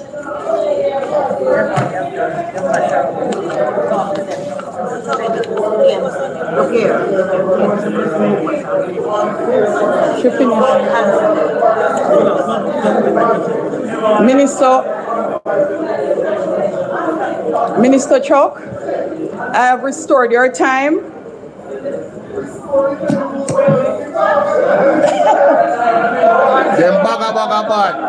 And members, if you continue, then Minister Chuck is going to get even more time to complete his presentation.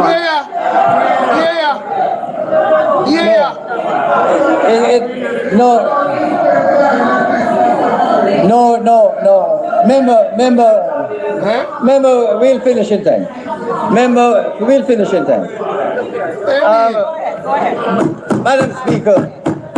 Madam Speaker, no other Minister of Justice has done more for the JPs than this minister. And that is why we have more than doubled the number of JPs in the island.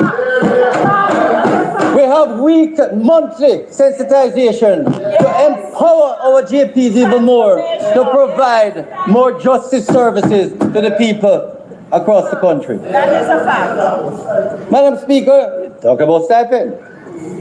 Any JP who is serving in the courts with the police taking witness statement and they have to spend time, they can collect a stipend.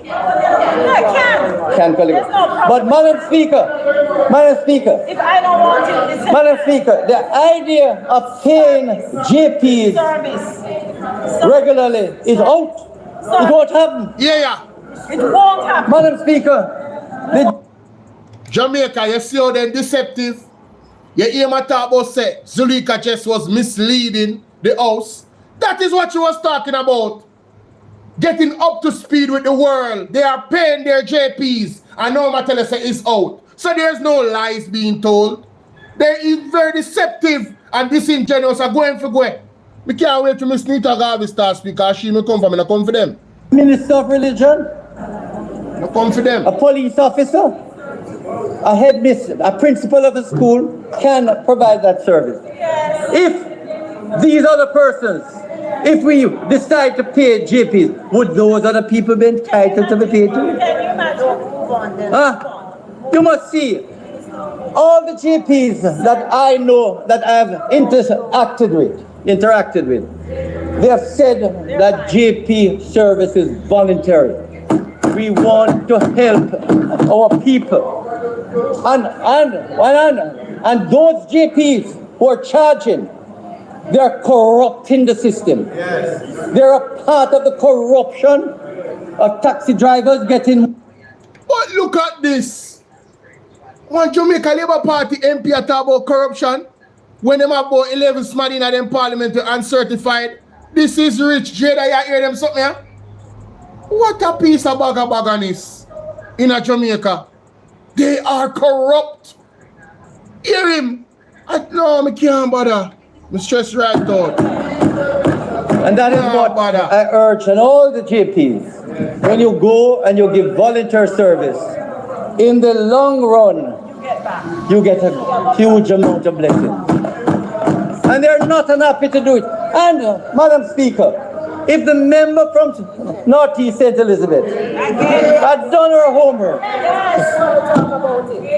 she would see that across the Commonwealth, Canada, Australia, across the Commonwealth that has JPs, it's a voluntary service.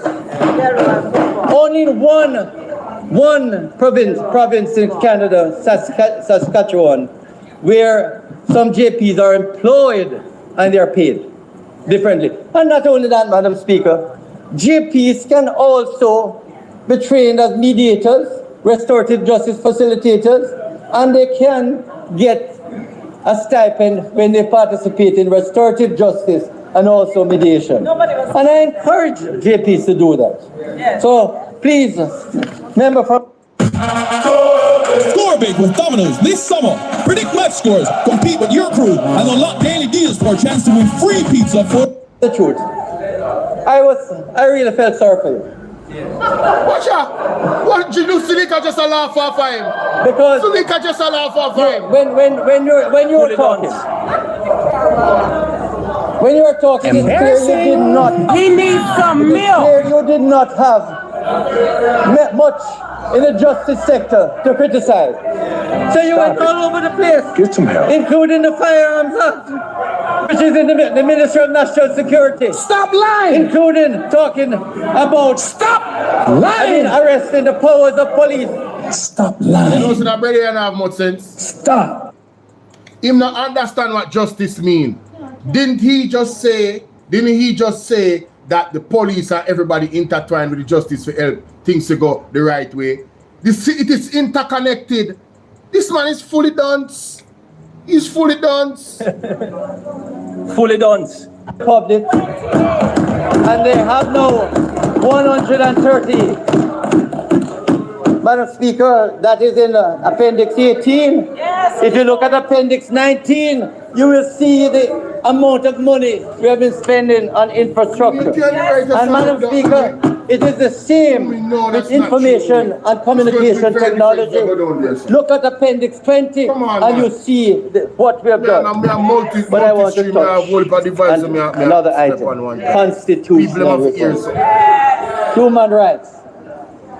Madam Speaker, Jamaica's constitution is the supreme law, guaranteeing freedom, rights and privileges to all Jamaicans. It is the cornerstone of an efficient, accessible and stronger justice system. Let me pause here to recognize and thank the former Minister of Legal and Constitutional Affairs, MP Marlene Malalu Fort, who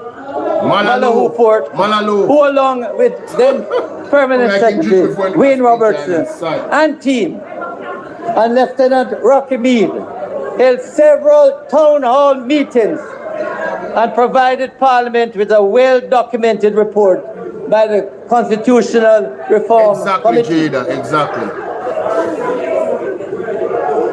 Madam Speaker, the Constitution Amendment Republic Bill 2024 was already tabled to remove the monarch. Once again, Madam Speaker, for Jamaica's sake, let us look at the bill and see how it can be amended if necessary and modified so that this Parliament, at the earliest possible time, can debate and remove the monarch. We need to become a republic. There is no need to delay this process. The final appellate court will come to Jamaica, but it is a matter that we want to take to the people in further constitutional town hall meetings. Yes. You see, Madam Speaker, the final appellate court has many possibilities. We can go the route of Hong Kong, where the final appellate court consists of international judges and Hong Kong judges, and they sit as the final appellate court. I don't mind if the final appellate court in Jamaica, the 5 Caribbean court judges sit, but it must be a Jamaican final court. Yes. This CCJ, and what is behind it was well put by Sir Ramphal, where he said that the CCJ is the beginning to reintegrate the Caribbean. Is that what we want? Oh, you know what? Integration. We need to discuss it at town hall meetings. Is that what we want? A Caribbean Union? Oh, so they really don't like integration. No problem. They don't like CARICOM. But we don't have a Caribbean legal system.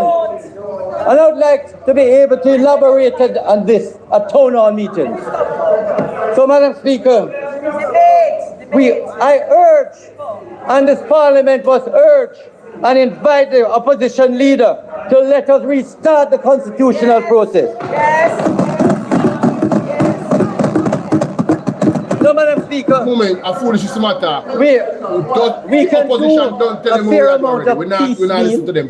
putting in the Electoral Commissioner of Jamaica as a part of it, the public defender, and other pieces. But without the consensus of this Parliament, it doesn't make sense. But if we're not going to go and do a process, we may well have to do it. Because we have bills there to put in the Electoral Commission and the public defender as a part of the Constitution. But we want it to be a consensus of this Parliament. It has to be a consensus. I know what you want. Talk to the leader of the opposition. I know what you want. Over there. You can't And talk let's to get him. on with the job. You can't talk to him. In the leader meantime, don't Madam talk Speaker, already. You're not even paying no we man. have Man, continued the strategic and targeted public education program on the Constitution. As part of our sustained legal education efforts, we distributed more than 400 Jamaican branded consolidated copies of the Constitution, and I know my Minister of State was at UTEC, UWI distributing the Constitution and engaging in public education. Madam Speaker, we look forward to renewed effort to get our Constitution reflecting what we want. Okay, so it's now, Madam Speaker,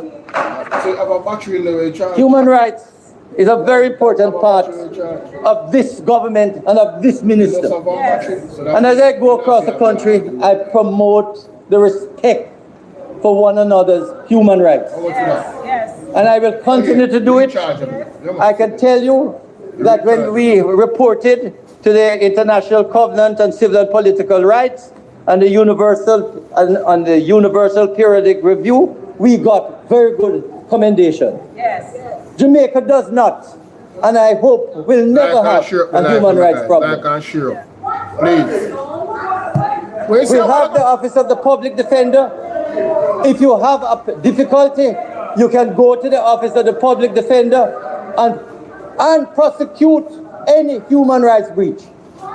They are empowered to prosecute any human rights breach. Who that? Madam Speaker, we are engaged in a number of departments, which I will not go through, but if you look at Appendix 23, you will see the Law Revision Secretariat. You will see what we have done on human rights, Appendix 22. Legal education, we have had several programs with judges, clerks of courts, GPs, and so on. Madam Speaker, I must conclude. We close this 2026 sectoral presentation with a clarion call to our justice stakeholders and all Jamaicans to help sustain our efforts of building a stronger justice system.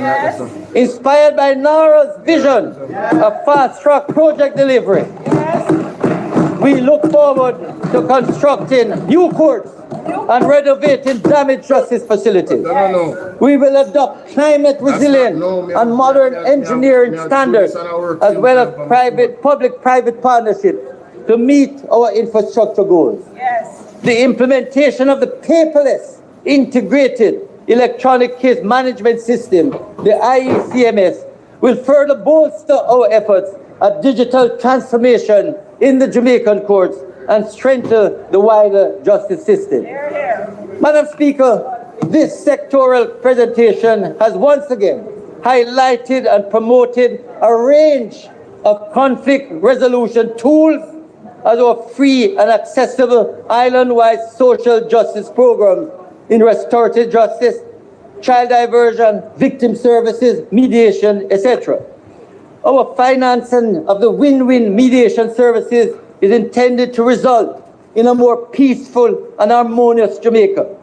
Our recently launched island-wide forum and alternative dispute resolution, ADR, will continue to be paired with estate management and planning guidelines as we aim to reduce deadlift-related incidents of violence within families. Madam Speaker, let me say I'm proud to be a part of this Andrew Holness-led cabinet.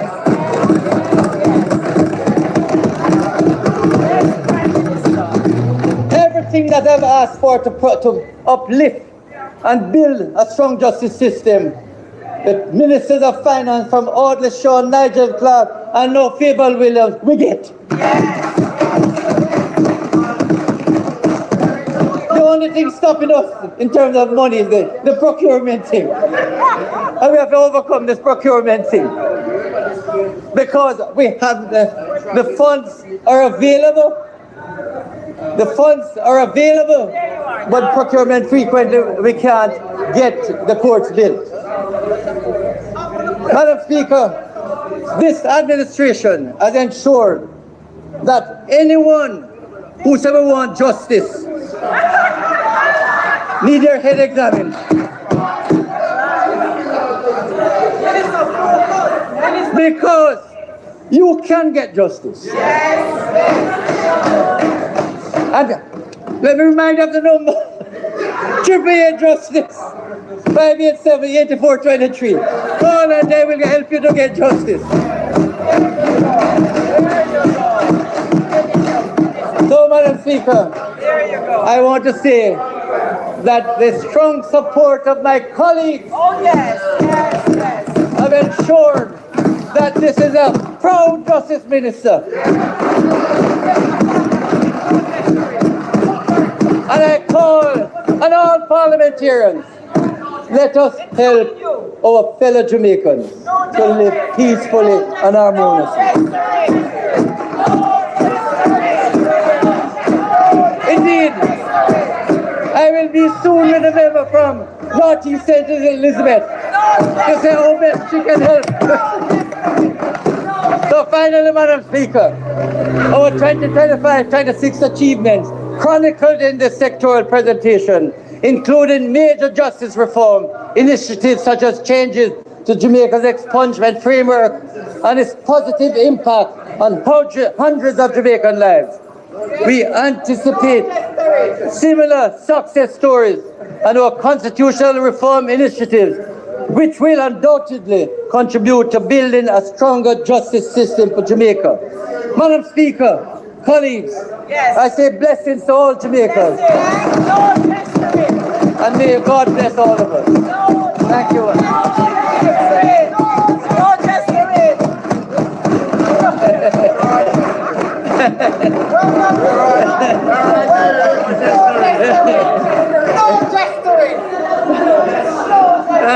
He said you give him everything you want.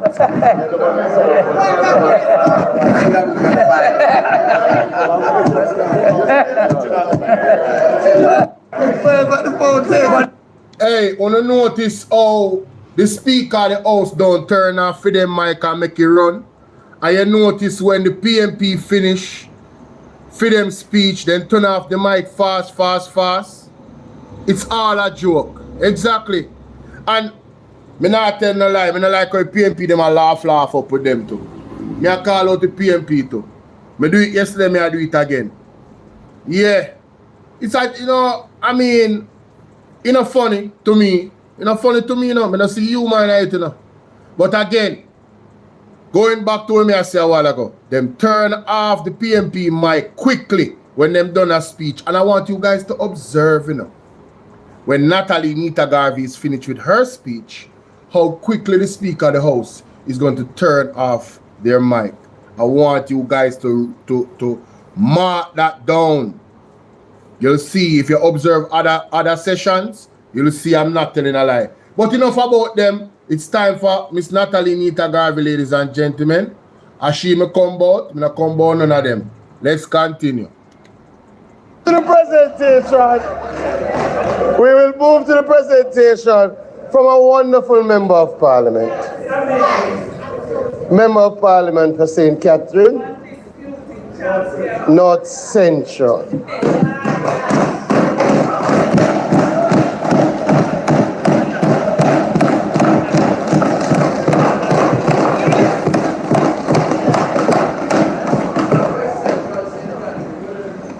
Madam Speaker, I rise to make my 19th presentation on the sectoral debate. Member, permission to speak from a seat other than your own. Oh, Madam Speaker, kindly asking you for your permission to speak from a seat other than my own. Permission granted. Thank you. Gratitude to God prevails. Appreciative of the support of family, headed by my husband, Marlon Garvey.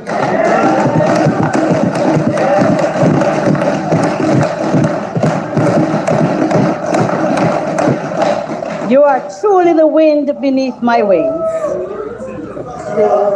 Blessed by the unconditional love of my daughter, Morgan. One Natalie Garvey, I want to them. I want to who them. Celebrates her birthday today. What a gift. Don't go support me, that's so nice. Aww. And the remarkable love of a mother who has given 3 decades of service to the United Nations and who has forged in us an appreciation for peoples and cultures across nations and a deep awareness of the value of democracy. Your 84 years on this world is value to us all.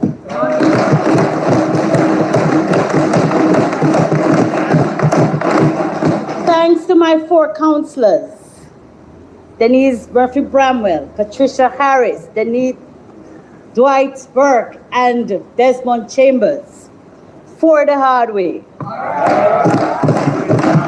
To my constituents, for their unwavering support over 5 consecutive terms.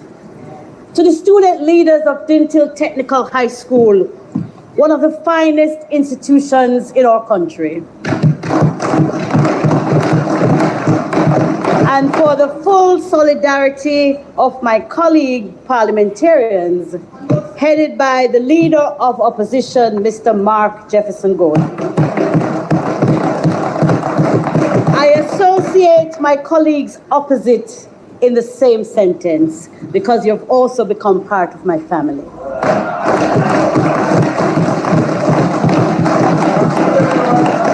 I want to take this opportunity to extend my condolences to member Malahoo Fort, who lost her husband recently.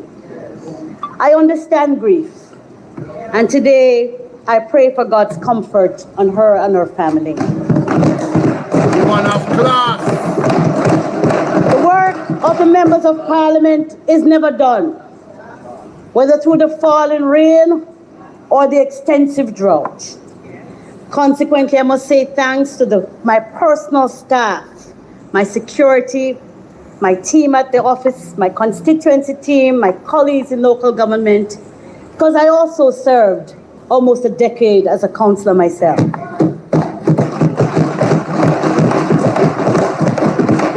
I'm indebted to all of you, and please know that I appreciate the work of... No, you know advertisement in my thing, brother. I mean, I make sure I go back and I hear everything Miss Nita Garvey say. You remember good. Local water systems, every individual.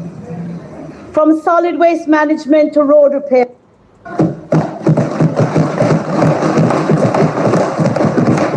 I'm indebted to all of you, and please know that I appreciate the work of every individual. That's right.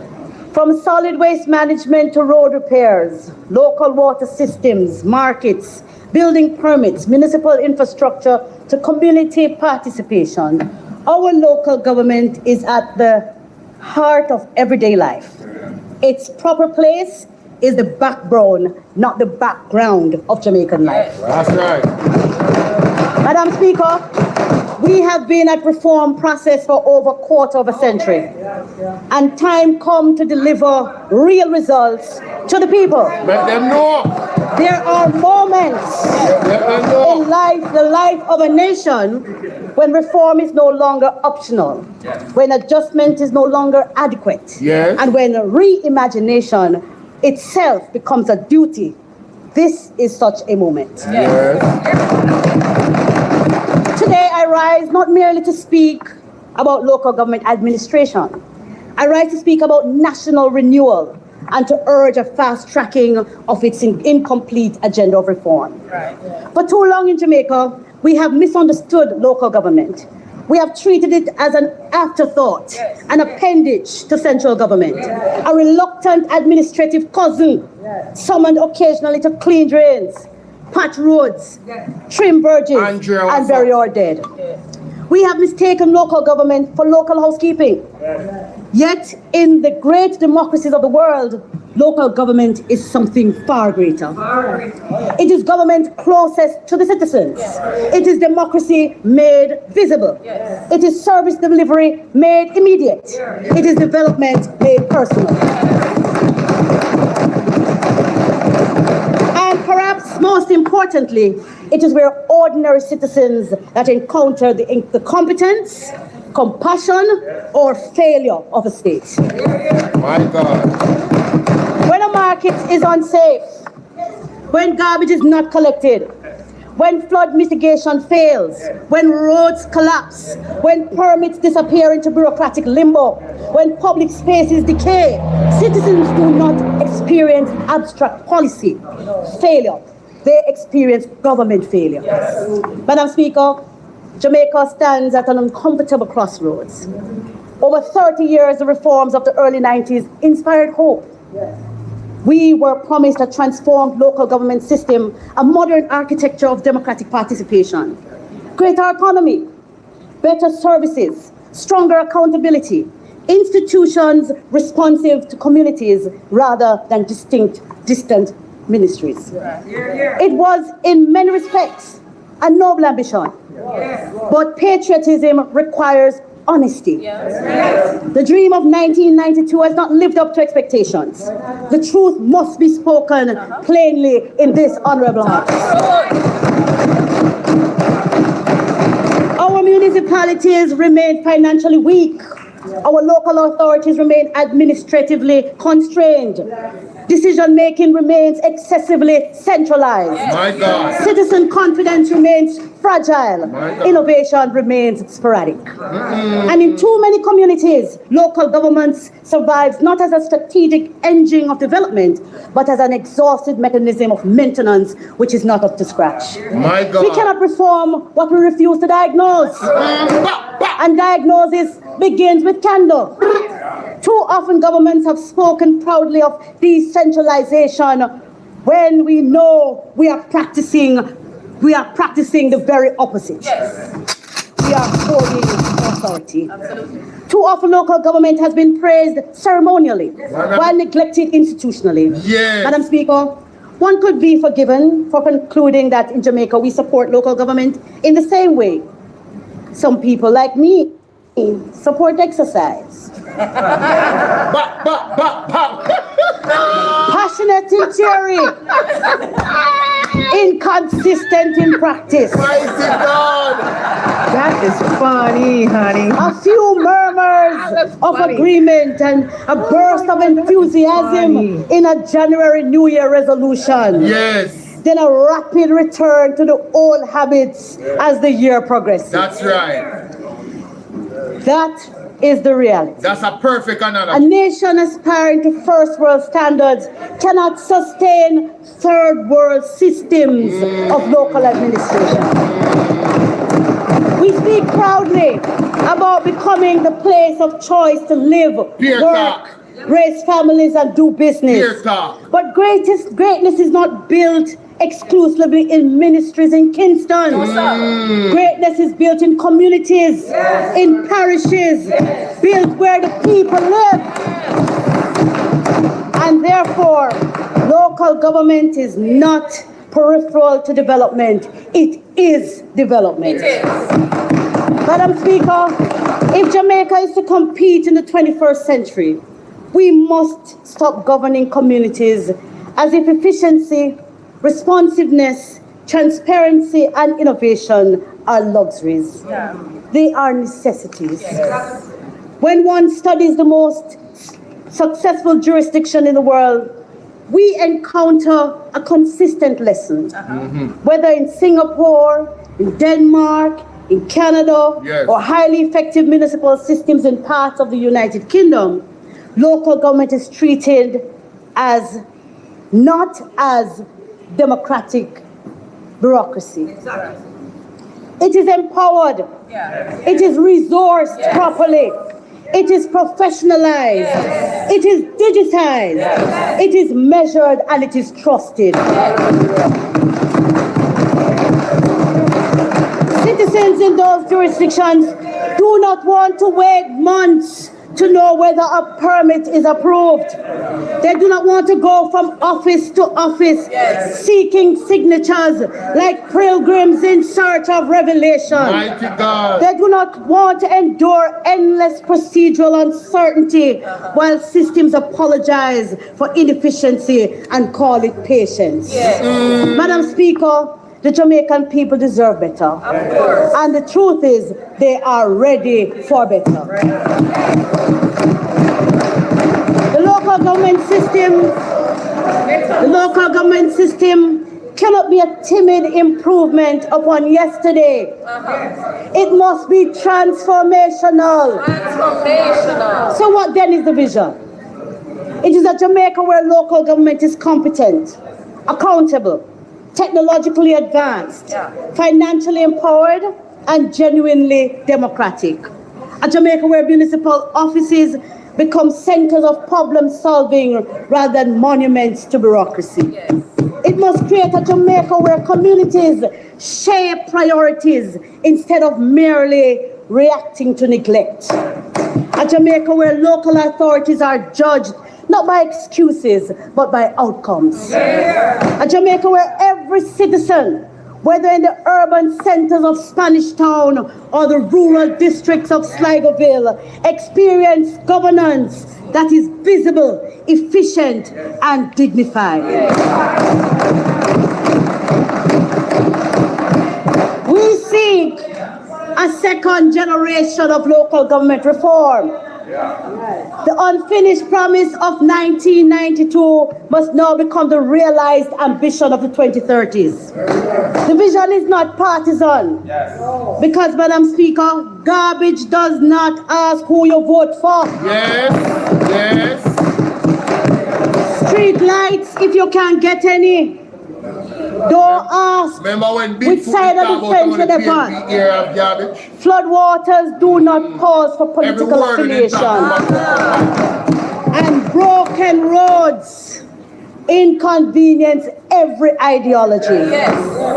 Competent local governance benefits everyone. Madam Speaker, there have been improvements. Minister, there have been some improvements, but not enough. Governance cannot be measured solely by announcements, ceremonies, and ribbon cutting. Competence is measurable. Performance is measurable. And delivery of services is measurable. Let us look at solid waste management and the creation of the National Solid Waste Management Authority. The dream was for better standards and more efficient management. That is fading fast. The objective of the act is not even being observed. No, sir. Because the NSWA is yet to be structured according to the act and is not functioning as a regulatory body. The government maintains it as an operating entity and has invested in more trucks, yet the system gets worse. Irregular garbage collection is now the #1 complaint of every citizen in every parish, whether in urban there are some communities which have never seen a garbage truck, ever. So what do we expect? The inadequate field is improperly maintained, and every audit raises fundamental management questions. It seems a personality cult, no rules, and people's jobs are terminated on spurious grounds, such as one single person losing confidence in professional staff without explanation to the public. This is done at great expense to the taxpayer, totaling tens of millions of dollars. Solid waste services must improve because it's not cheap. The cost of solid waste management services in 26-27 estimates of expenditure is $8.5 billion, down from $9.7 billion over last year. In 2 years, it will cost taxpayers over $18 billion for garbage collection and disposal. And yet, the people are complaining about the delivery of service and the risk of disease outbreak. We only have mini dumps, Madam Speaker, because people are not getting garbage collection on time. That's true. They can't have the garbage at home, so they have to find a way to dispose of it. We don't want them to burn it either, because we must protect our environment. Madam Speaker, the people are also asking, why does local government continue to depend disproportionately on ministerial permission? This was a key issue in the reform, hence the establishment of the Parochial Revenue Fund and the passage of the 3 acts in Parliament. These are not opposition questions. These are Jamaican questions. And therefore, Madam Speaker, we must revisit the 1992 dream, now threatening to become a nightmare. The 3 critical laws passed in 2016 as a framework of the new governance arrangements cannot even benefit the system because no regulations have been brought to this honorable house.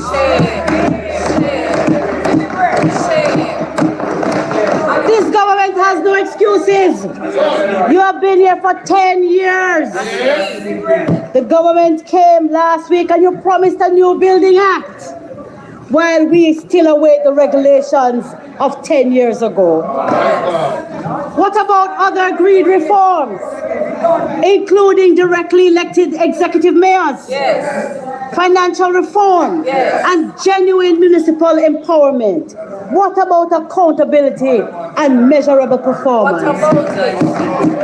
Local government in Jamaica cannot continue to operate as if modernity is a visitor rather than a permanent resident.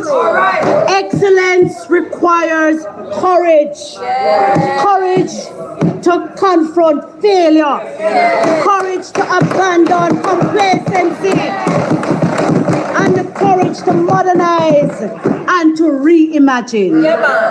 Central government must cease treating municipal corporations as institutions permanently awaiting permission to function. We must instead build a modern fiscal program for MCs to get on with the business of running their municipalities and implementing basic tasks such as drain cleaning without waiting for a handout of municipal permission. Minister, the $300,000 you announced to give councillors is an insult to them, Minister. And you are a mayor, good mayor. And we know you know, say, we need more money in local government. We need to stop giving councillors basket to carry water. Oh my God. Madam Speaker, municipalities have been experiencing ad hoc delivery of parochial revenue funds or permission to use their SGRs, even after documentation is completed. This has resulted in many parishes not being able to carry out their program of work. And we saw it as they hurriedly tried to clean drains when Melissa was already here. Madam Speaker, our local financing architecture remains too narrow. Municipal corporations depend excessively on constrained revenue channels while operating within expanding expectations. This is unsustainable. We must modernize revenue administration through technology, compliance reform, and diversified local income mechanisms. Property tax Administration must become smarter, more transparent, and more efficient. Citizens deserve fairness, but fairness includes compliance. We cannot sustain public expectations while tolerating chronic leakage. Technology can help dramatically. Digital property databases, GIS mapping systems, integrated billing platforms, real-time compliance tracking, automated payment systems, and predictive revenue planning. Madam Speaker, municipalities should benefit more meaningfully from economic growth occurring within their jurisdictions. Too often communities host economic activity while local institutions remain fiscally constrained. A modern local government model should permit structured revenue sharing arrangements linked to measurable outcomes. Banana Bula. In stores today.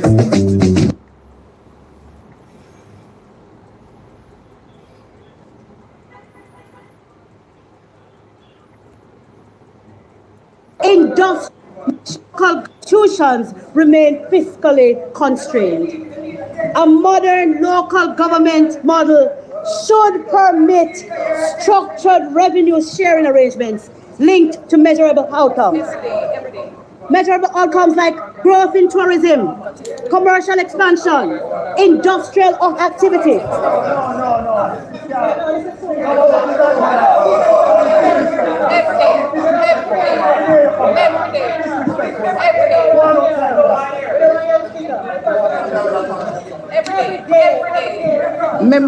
Member, take a seat. The Speaker, while listening to the member, is resolving an issue as it relates to sectoral debates. Because we are every day. We are out of time. Member, continue.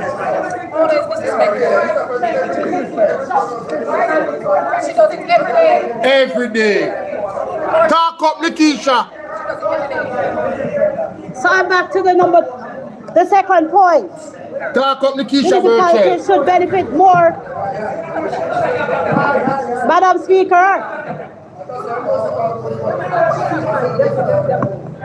on point number 2, municipalities should benefit more meaningfully from economic growth occurring within their jurisdictions. Too often, communities host economic activity while local institutions remain fiscally constrained. A modern local government model should permit structured revenue sharing arrangements linked to measurable outcomes, to the growth in tourism, the commercial expansion, the industrial activity, real estate development, special economic zones, and major transport infrastructure. Local government should have stronger developmental incentives. When communities thrive economically, municipalities should gain institutional capacity to reinvest. Number 3, performance must matter, resources matter, and the outcomes matter as well. Municipal corporations that demonstrate measurable improvements in governance indicators should receive performance-linked incentives. These measurements could include faster permit turnaround, improved sanitation metrics, infrastructure maintenance targets, budget transparency, procurement efficiency, and citizen participation. Reward effectiveness and efficiency. For far too long in Jamaica, public systems sometimes appear to reward endurance rather than their excellence. We must change that culture, Madam Speaker. A high-performing municipality should not be treated identically to a chronic underperforming one because incentives shape behavior. Number 4, municipal empowerment does not mean financial recklessness. No one is advocating for uncontrolled borrowing or municipal debt crisis. But responsible nations allow competent municipalities structured pathways to finance transformational infrastructure.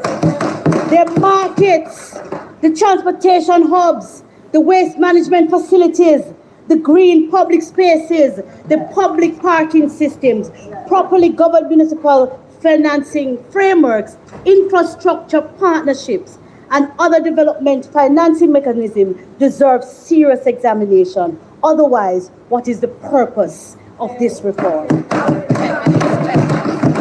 Madam Speaker, one of the most corrosive features of under-empowered local government is institutional dependency. The psychology of dependency has become embedded, and dependency weakens innovation. Local government cannot exist merely to request assistance. It must solve problems, lead, innovate, and deliver. Mayors and municipalities should be constantly asking, how do we improve outcomes, not how do we secure the minister's permission. Madam Speaker, this issue is larger than any particular administration. It concerns integrity, dignity, institutional dignity, and community dignity. When local government fails, community sees it as neglect. Mediocrity becomes tolerated and hope is extinguished. Number 6, Madam Speaker, local government cannot merely maintain roads and collect garbage. Cannot just maintain markets and cemeteries. The future of municipal leadership is rooted in economic development of our parishes to support rural and urban life. Parish development committees need to be restructured and given new mandates. Unfortunately, this is not an area which this present administration takes seriously. The minister hardly ever gives any support. None at all, very little, to parish economic development committees, both in policy and in practice.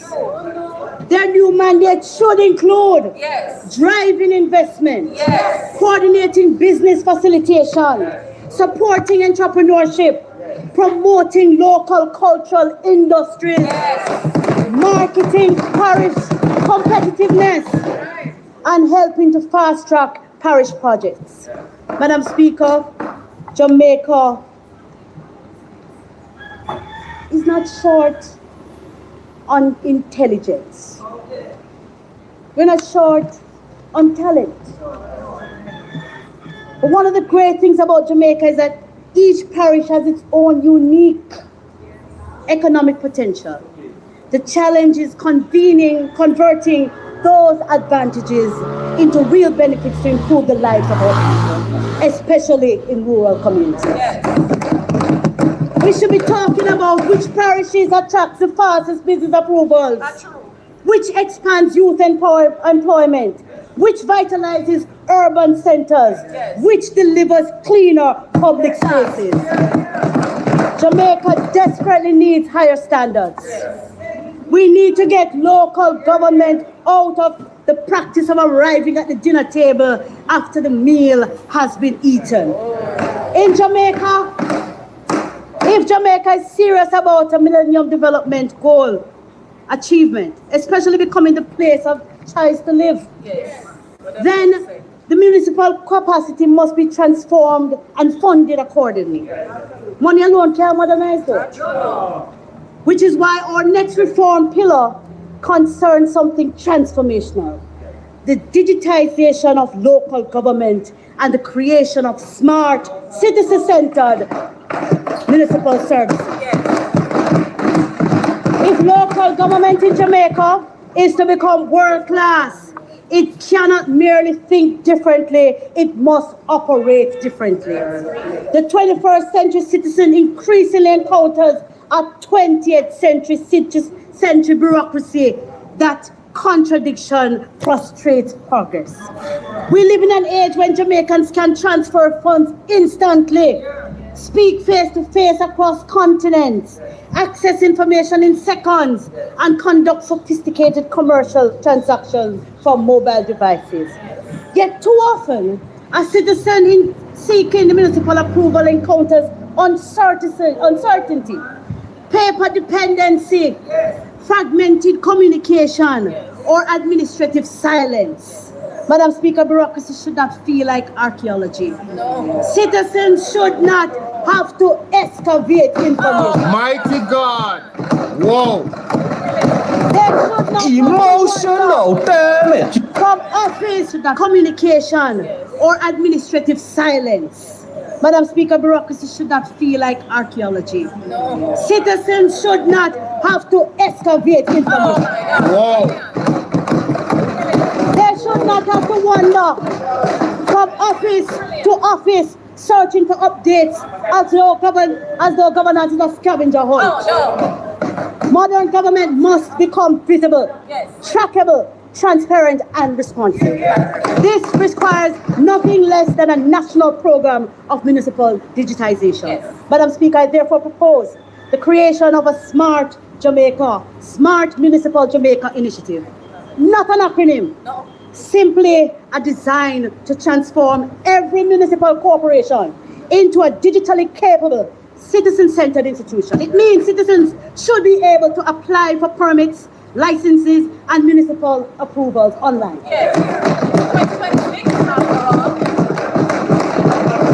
They should be able to track applications in real time, receive predictable timelines, escalate unresolved delays, pay fees digitally, access service requests through unified platforms, receive updates automatically, rate service, let me say that one again, rate service experiences, monitor infrastructure projects, participate in consultation, and to access municipal information transparently.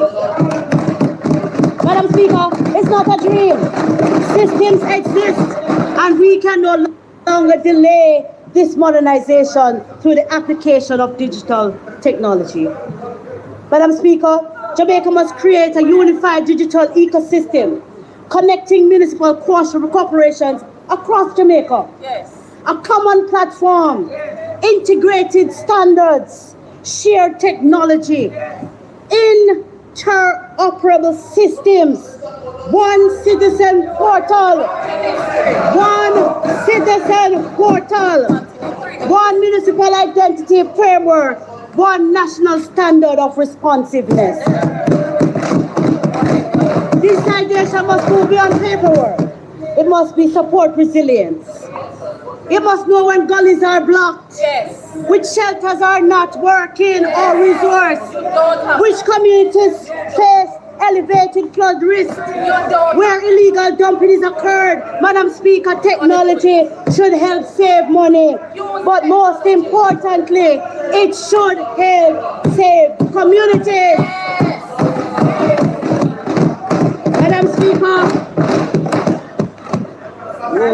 Madam Speaker, the issue of community engagement and citizen participation in governance is one of the great concerns. Some ministries and agencies do consult, but it is not a part of our governance culture. Perhaps it is because the SDC really isn't doing what the SDC was mandated to do.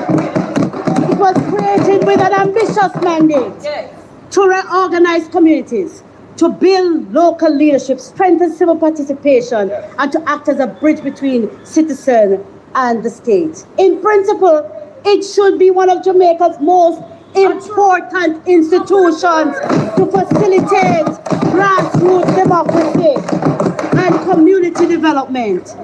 Instead, it has become an organization which needs a facelift and to be reimagined. Madam Speaker,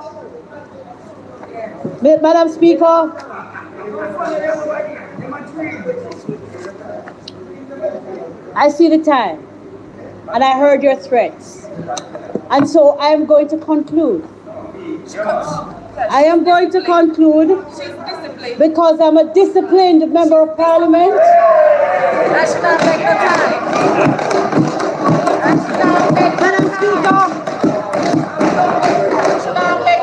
Madam Speaker, the task before us is not merely how we repair and reform the government.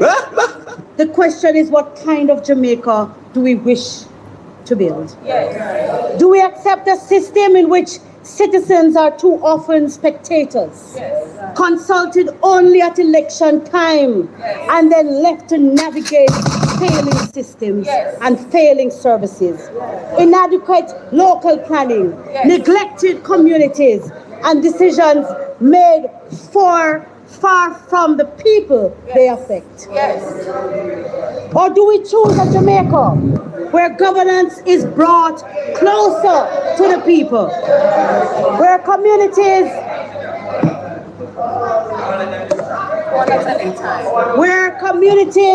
have a voice, local institutions have strength, and democracy is lived every day, not every 5 years? The proposal... Hold on. You're not on mic, member. So you see, like how you tell me you're a disciplined member of parliament.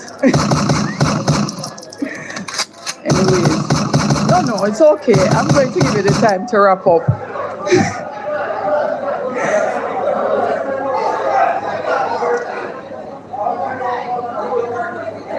Give you the time.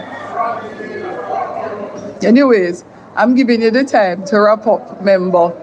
But you see, because you announce how you're a disciplined member of parliament, it looks like you don't want any time extra at all. All right, go ahead, member.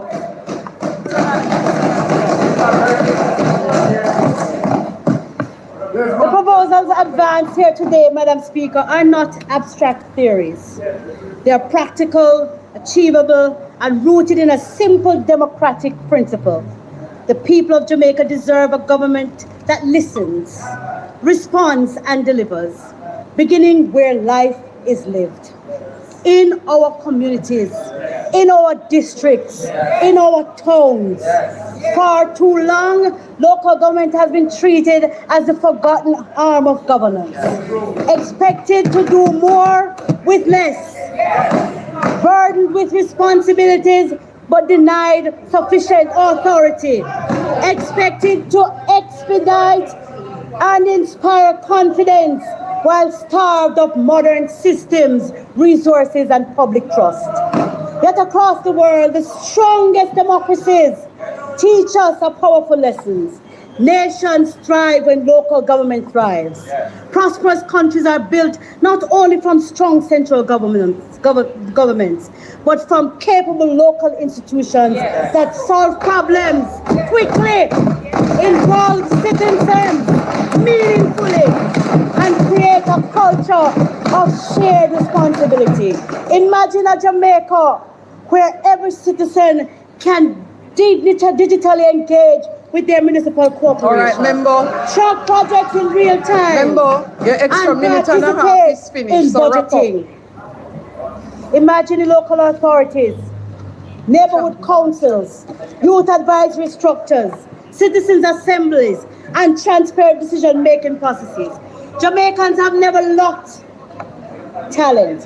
And so today, we are saying to you, the dream of local government reform envisioned decades ago remains unfinished business. But unfinished business is not necessarily failed business unless we abandon the courage to complete it. So let this parliament resolve that the next chapter of Jamaica's democratic journey will not be one of over-centralization, delay and exclusion, but one of participation, accountability, innovation, and local pride. Let us build communities where citizens are not petitioners to power, but partners in government. Let us create municipal institutions. Oh my God. Really, bro? Oh man, that sucks. Power, but one of participation, accountability, innovation, and local pride. Let us build communities where citizens are not petitioners to power, but partners in government. Let us create municipal institutions worthy of public confidence. All right, you can't say I'm unreasonable. All right, member Nito, that's it. You know how long I've been giving you the last paragraph?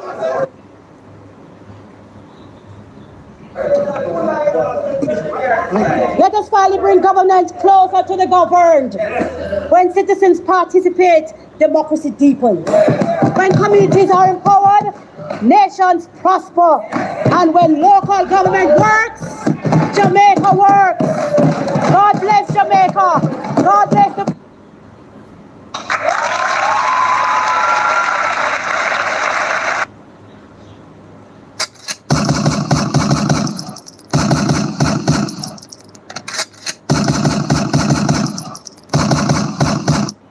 I think I made my point. House Leader. I think I made my point.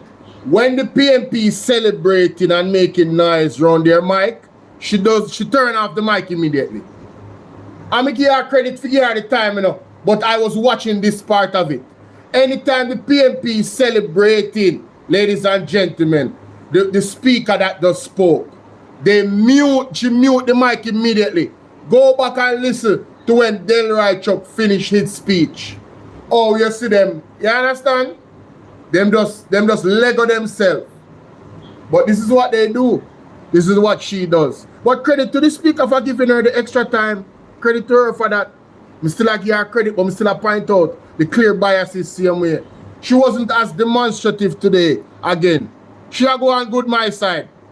I continue to big her up when she do good, and when she do bad, I go point it out. When she biased, I go point it out. She's biased towards the People's National Party. After they have spoken and celebrate, she make them celebrate and make up be a nice funny mic, and she never turn it off for more than 60 seconds. Yes, I don't care what nobody wants to say, I point it out because they are petty. Let's continue. I big up Miss Natalie Nita Garvey. Excellent speech, you understand? And of course, that is it. Like, share, and subscribe. Yes, my side. Let me see. You know, I'm going to end the live on BOLO V&R, and BOLO V&R 2.0, and BOLO V&R clips. Alright, if you guys want to continue to watch the parliament, you can come over to BOLO TBV. I'm going to keep it going there, but I am going to end the live on the other channels. Alright, big up on yourself, ladies and gentlemen. BOLO TBV, we're still on.